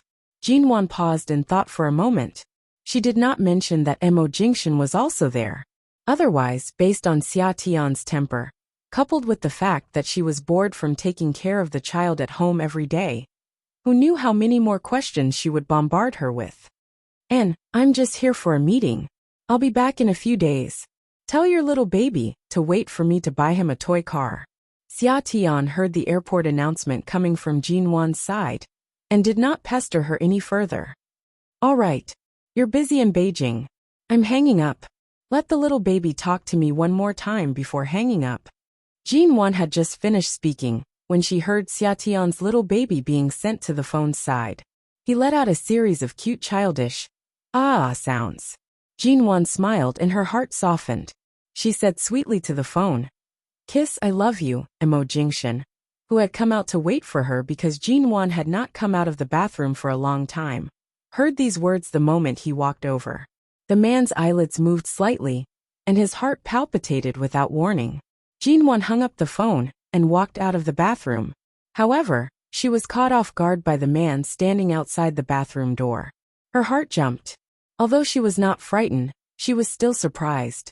She originally wanted to ask why he was here, but the words on the tip of her tongue became, CEO Mo actually has the habit of standing outside the women's bathroom and eavesdropping. You were inside for half an hour. I came over to ask someone to go in and look for you, but I heard you were on the phone, so I didn't disturb you. The man's voice was low and calm. Jinwan lowered her head, put the phone back into her bag, and adjusted the coat she had just put on. Are we going directly to the meeting place or to the hotel? What's the itinerary like for the next few days? Mo Jingshan did not answer. He took the suitcase she pushed out and put his hand on the handle. Who were you talking to on the phone? Jinwan suddenly glanced at him, and a shrewd smile appeared in her eyes that were as calm as a lake, disturbing the tranquility of the lake. However, this sudden ripple was caught by the man's calm eyes. She said with a smile, a little handsome boy, the kind that makes people want to hug and kiss him at first glance. I just promised to buy him a car after I returned from Jing City. She thought these words could fool him for a while, but the man stared at her for a long time, raised the corner of his lips and said lazily, I haven't said anything since Xia Tian's child was born. Leave the car to me, Anne? Do you want a real car or a toy car? I'll have everything. Mo Jingshan lowered his head and couldn't help laughing. He carried her suitcase, striding toward the exit of the airport hall. Jinwan watched the man's back, and her teeth itched. She couldn't help but secretly grind them. Since he had already seen through it, why did he still ask? On purpose. Dash.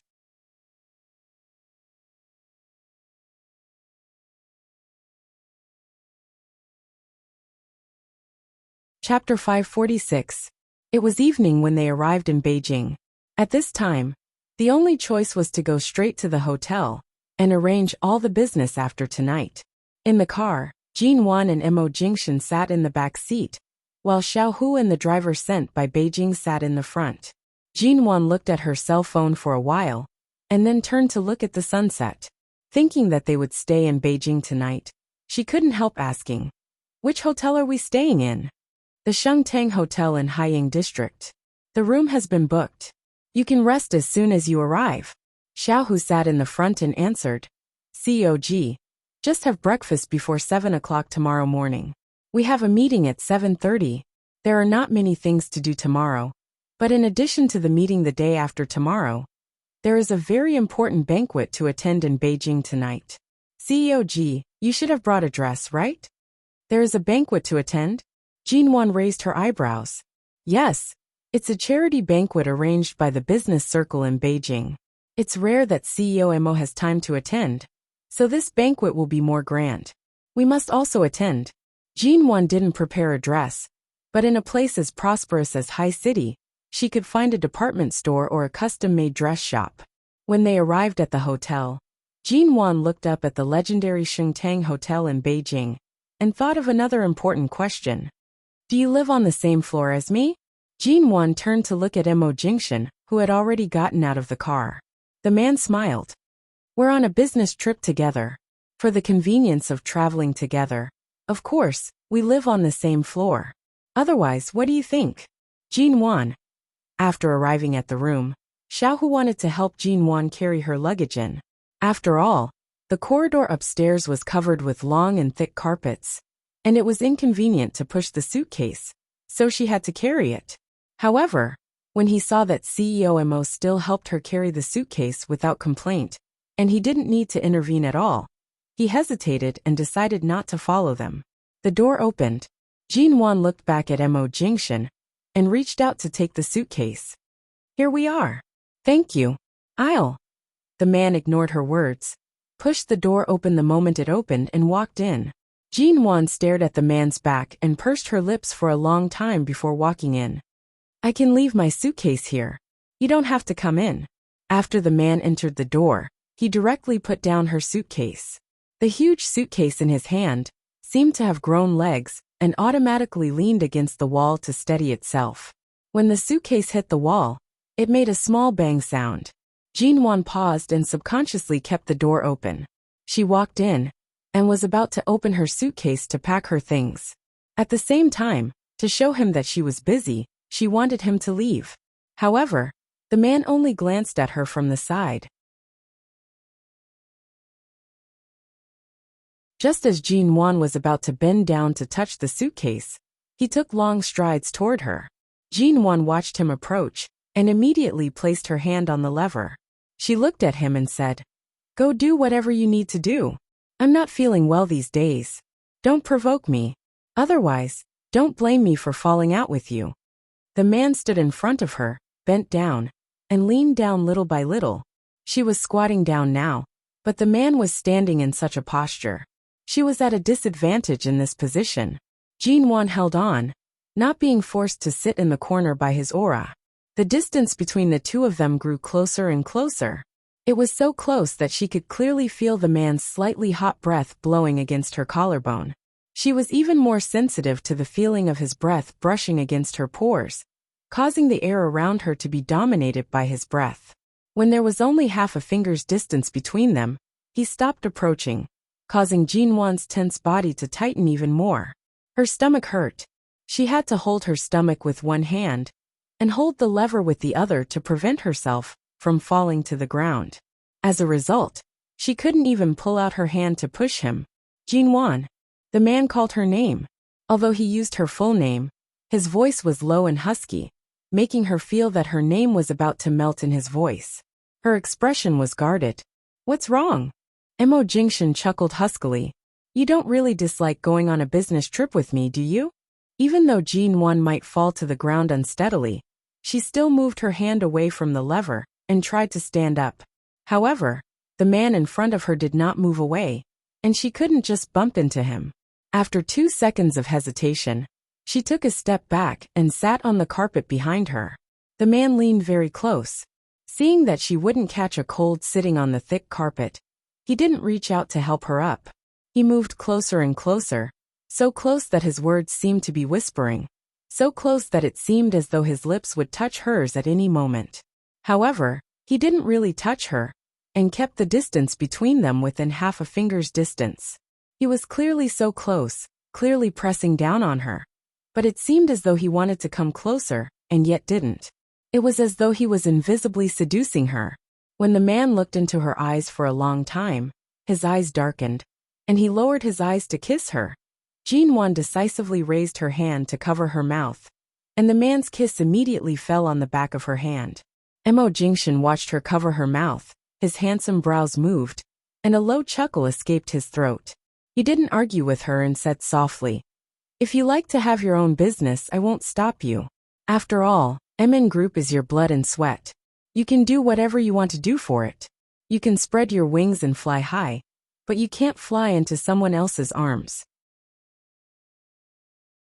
Do you still remember the suggestion I made at Aolan International? What suggestion? Jinwan frowned. She had been forced to the corner by him and leaned against the wall. Be Mrs. Mo again. When the man spoke, he slightly lowered his head again. Jinwan had put down her hand when she spoke, so he suddenly touched her lips. However, he didn't kiss her too deeply. Jinwan even clearly felt that she was being kissed by him. But it was just a light touch. He didn't push her too close, nor did he press her too hard. However, the man's heavy breathing and hoarse voice made her strangely feel as though she had been pressed here and violated by him. No. Jinwan refused him without thinking. Compared with her cold expression of rejection, Mo Jingshan's expression could be said to be calm. I'm not in a hurry. Sooner or later, I'll make the word no disappear from your mouth and come back willingly. Mrs. Mon?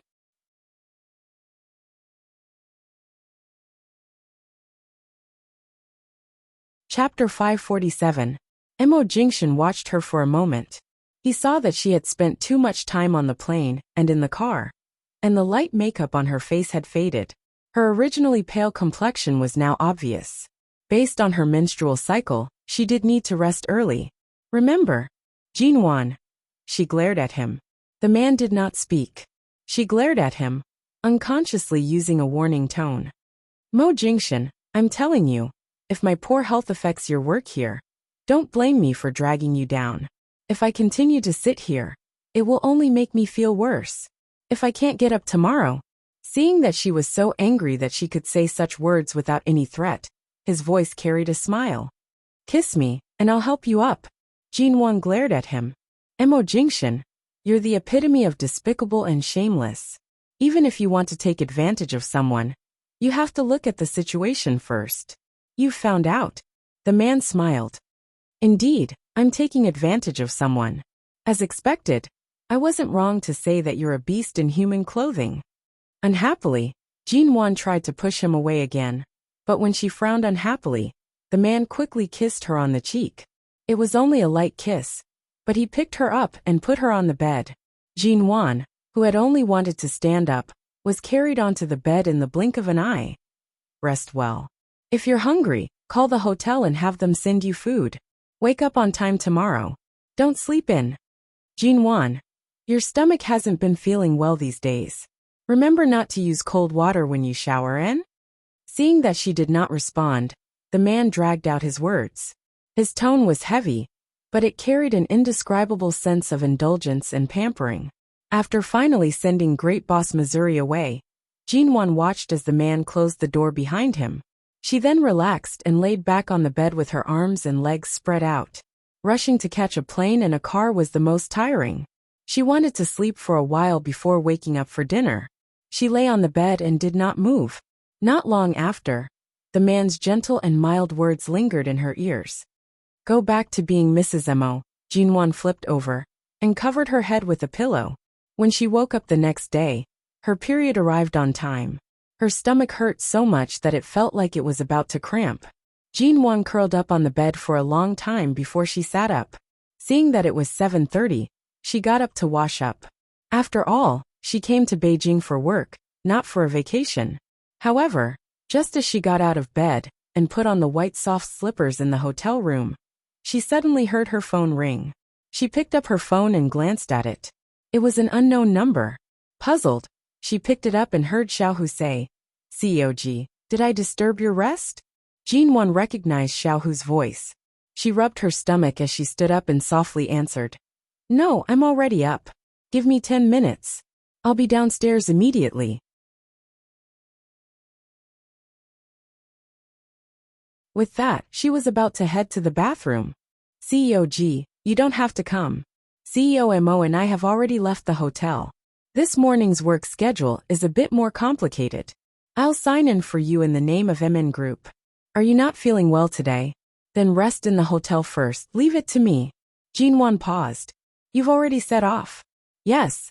I had originally arranged for the hotel's wake-up call service, but CEO Mo asked me to cancel it. He said that CEOG is not feeling well and asked you to rest in the hotel for a day. It just so happens that this morning's meeting is just a formality. There are no important people today, so there's no need to meet so many people in person. I'll sign in your name. There won't be any problems. COG, you can rest assured." Jinwan knew that it was not suitable for her to travel during her period. The pain during her period was sometimes good and sometimes bad. When it was good, the pain was not so severe. But occasionally, because of frequent overtime work, her endocrine system would be disturbed. And then on a certain month, the pain would be heart-wrenching. Although the problem of the cold in the womb was much better, the pain during her period was still the most painful. In the past 3 years, she had stayed in London as much as possible during these days of each month, and rarely went out. This time, when she suddenly came to Beijing, she had been prepared to endure all kinds of discomfort, but she didn't expect that she would still become the one being taken care of. "Well, if there's anything I need to be involved in, please let me know in time. I'll make preparations. Don't delay the scheduled schedule," Jinwan said softly. "All right, I'll contact you at any time." After speaking, Xiaohu hung up the phone and turned to look at Mo Jingshan sitting in the back of the car. CEOG's voice sounds weak. It seems that she is really uncomfortable. Shall we call a doctor to check on her? Mo Jingshan didn't say anything. Mo Jingshan's handsome face showed no emotion. He did not respond. Xiaohu turned back to chat with the driver. After a moment, he picked up his cell phone and was about to call Qin Sighting when he remembered what Jinwan said last time. His fingers paused on the screen for a moment, skimmed over Qin Sighting's number, chose a doctor he was more familiar with, and called him. In the next few minutes, Xiaohu felt that his understanding of COMO had been completely shattered. He actually heard COMO, who usually didn't even have an extra woman by his side, calmly ask a woman if there was any more effective and faster way to relieve pain during menstrual pain besides brown sugar water. After listening for a while, Xiaohu decided to look down and pretend he heard nothing. In the afternoon, when they were about to return to the hotel after finishing several tasks outside, Mo Jingshan asked them to stop on the road, and then Xiaohu saw his boss get out of the car and go to a large chain pharmacy by the road. When Mo Jingshan returned to the car, Xiaohu didn't need to look to know that the bag in his hand was filled with things he bought for CEOG. Was CEO Mo's spring coming? Or was CEO Mo chasing CEOG? That shouldn't be the case. There were so many women who secretly liked CEO Mo. Even in High City's entertainment circle, there were countless women who wanted to hug CEO Mo's thigh. But CEO Mo never looked them in the eye. He could definitely be described as cold, heartless, and unwavering. They were all like skeletons without the slightest interest. Although he didn't know how CEO Mo treated the woman he liked, based on his vigorous and decisive attitude at work, he should be very strong and decisive to the woman he liked. He didn't expect that the iceberg CEO Mo would have such a patient side to the woman he liked.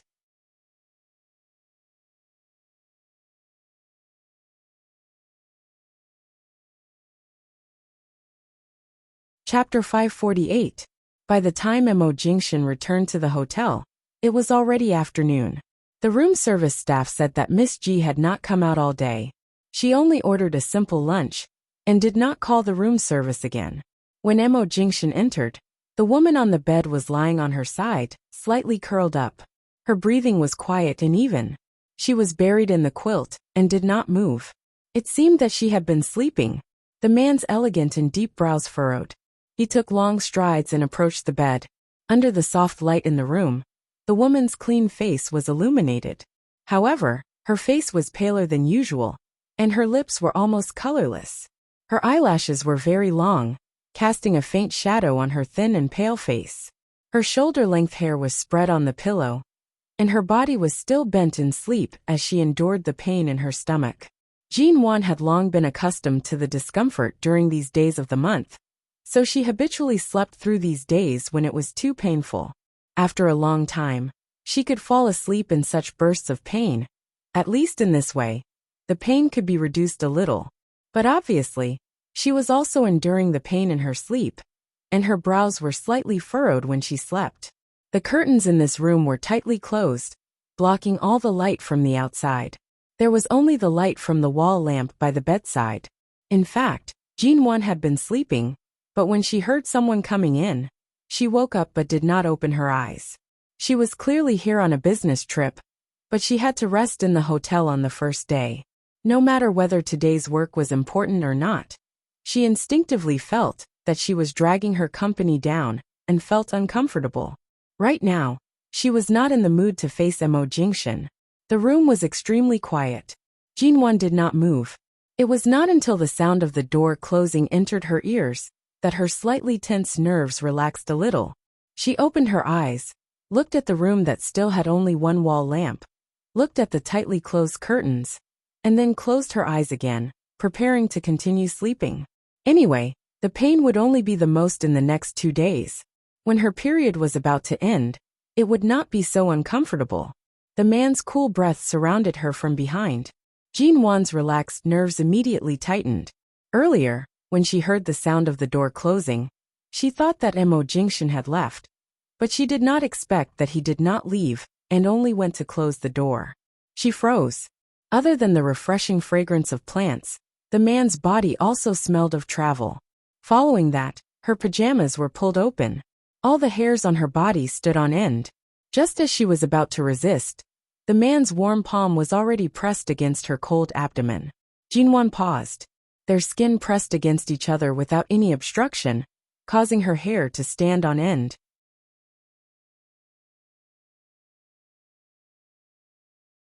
The warmth of the man's palm caused all the pores on her body to tighten. She did not move, but when the man's breath brushed against her neck, she immediately grasped the bedsheets sensitively. She moved her head to dodge, but the man's hand seemed to be fixed on her lower abdomen and did not move away. Just as she was about to turn over, she suddenly felt the bedside sink a little. The man simply lay down by her side and easily pressed all her movements. He reached behind her neck and pulled her into his arms, while the other hand remained pressed against her abdomen. Mo Jingshan, who gave you permission to enter my room again? Does everyone have a room card of this hotel? I'm still sleeping. Do you think I can come in just because you say so? Jean Wan was held in his arms. She raised her eyes to meet the man's deep, ink-black eyes under the dim light. The man did not speak, but increased the strength of his hand on her lower abdomen. It was not until Jean Wan pushed him hard that he said seriously, "Be obedient. Does your stomach hurt? Do you still have the energy to struggle? Don't I have thousands of ways to relieve my stomach pain? If you really wanted to make me feel better, you could have asked your assistant to buy me a few heat pads or a hot water bottle on the way back. But you directly used your hand. Do you really think I don't know what you're thinking?" Me going on a business trip with you doesn't mean I. Before she could finish her sentence, her face was cupped. She was startled and was accurately kissed by his lips.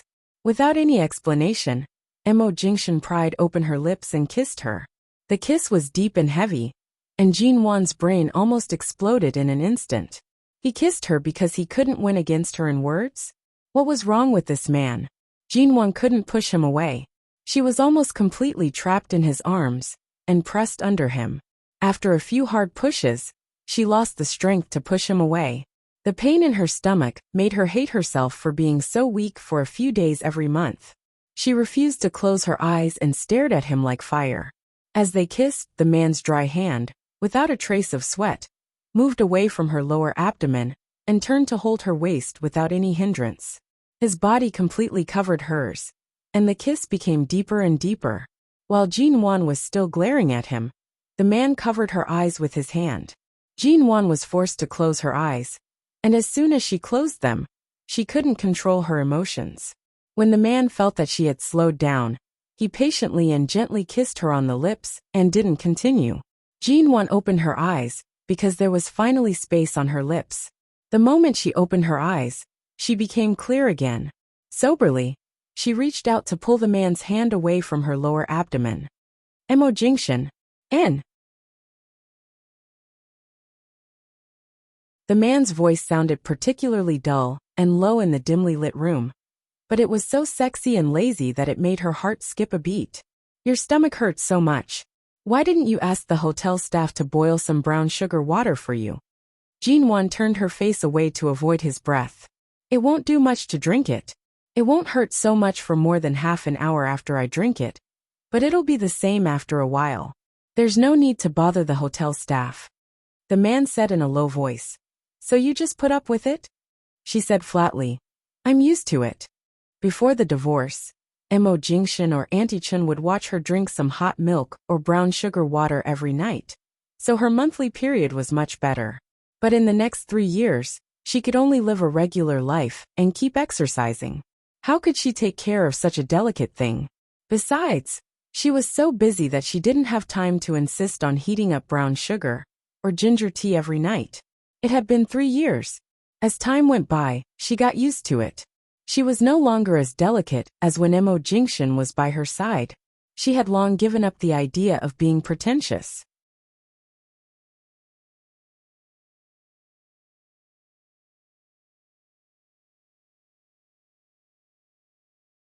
Chapter 549. He said hoarsely in a low voice. Get used to what?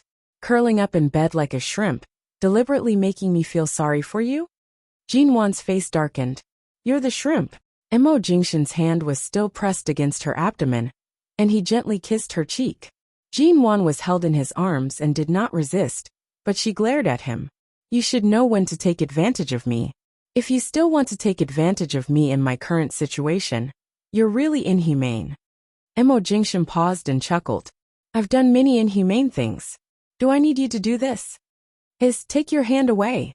His palm pressed against her abdomen seemed to have a steady stream of heat. This feeling made her want to rely on him when she was vulnerable, and Jin Wan instinctively resisted. He did not let go of her, but held her tighter after she spoke. When Jin Wan glared at him, he bent down and whispered in her ear. I'm sorry. I didn't expect your menstrual period would change, and I didn't expect that my arranged business trip would coincide with yours. If you're really uncomfortable, you can reduce your work schedule. Don't make things too difficult for yourself. Jin Wan pursed her lips. There's nothing to be sorry about. I know my own physical condition. It's not a big deal. I'll be fine after a day or two of sleep. She knew that Mo Jingshan remembered her menstrual period. 3 years ago, these few days of every month were very stable, and the time was also very accurate. However, when she first went to the UK, all kinds of physical and psychological pressure and emotions were weighing on her. Perhaps it was too much pressure, so she wasn't very stable for a few months. Her period was either too early or too late. Later, when she finally stabilized, her monthly period was no longer the same as it was 3 years ago. In fact, Jin Wan didn't have to come to Jing City these days. But on the one hand, she really didn't want to miss this good opportunity. Besides, Even if she was angry with Mo Jingshan, she didn't have to be so irrational as to miss such a good opportunity. However, she neglected that her menstrual period was only 4 or 5 days long, and she neglected her physical condition. This was simply lifting a rock and smashing it on one's own feet. Not only did it not hurt others, but it was also about to kill itself. Mo Jingshan pinched her chin. He had to admit that a 3-year absence would indeed make it difficult for a man to remain unruffled. However, the little woman in his arms was in a special situation. He could only look at her but not touch her. Seeing that she was in so much pain, he lowered his voice and said, "I'll help you warm your stomach. If you want to sleep, you can continue sleeping." "How can I sleep with you here?" The man curled his lips. "If you're not going to sleep, why don't we continue kissing for a while?" The severity of a woman's menstrual cycle is directly proportional to the tension in the brain.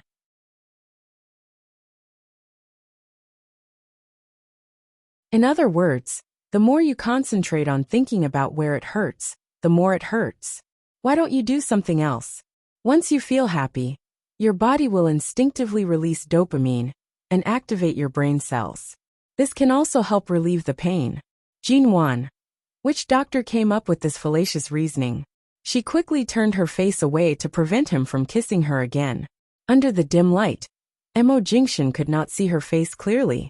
However, the little woman's posture of holding her breath and twisting her body to avoid facing him was enough to explain her current expression. Jin Wan closed her eyes and did not speak for a moment. The man also laid by her side and did not move further. He only helped her press against her throbbing abdomen. When she was about to fall asleep, she closed her eyes and said, "You'd better get someone to buy some heat pads for me to put on." "All right, you sleep first." The man's voice was as though he was coaxing a child, warm and patient. Jin Wan woke up after sleeping for several hours. When she got up, she found that Mo Jingshan was no longer around. However, the room was filled with the fragrance of Chinese medicine. She then felt the heat on her stomach. She lowered her head to see that there was a pack of Chinese medicine on her abdomen. The heat came from the pack and was very warm.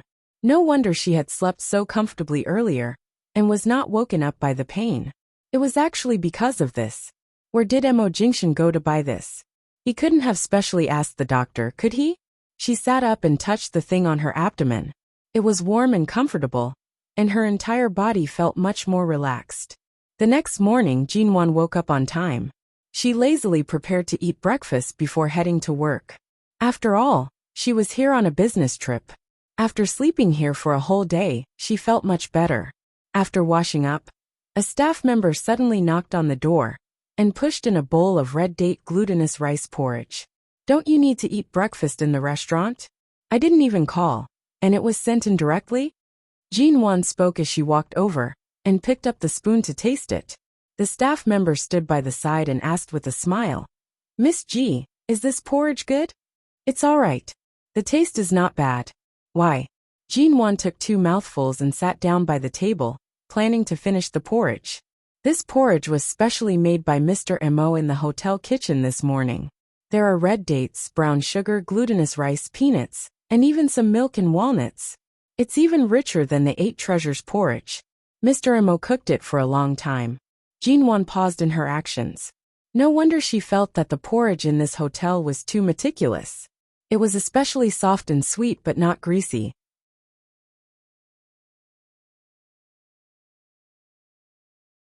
She originally wanted to say that the environment of this hotel was not only rated as a 7-star hotel, but even this bowl of porridge could be rated as a very high level of culinary skills. He took up the hotel kitchen and specially cooked porridge for her. Was this considered an apology? No matter how much he calculated, he failed to account for the changes in her menstrual cycle, causing her to run to Jing City during the most difficult days. It turned out that the calm, rational, and well-planned Mo Jingshan would also have times when he miscalculated.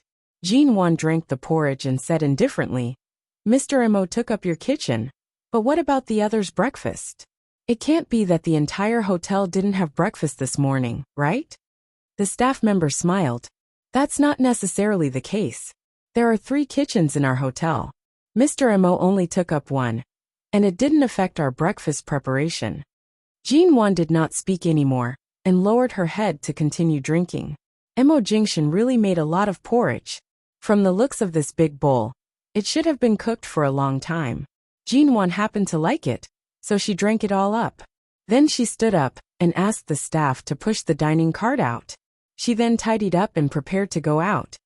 You're tuning in to the Li Mei's Wuxia Whispers YouTube channel. We're so grateful for your support. And don't forget to subscribe to join us on this incredible journey through captivating stories. Your generosity through donations truly makes a world of difference, as it's the primary source of revenue that allows me to expand and enhance this channel for you. Thank you from the bottom of my heart for being a part of this adventure.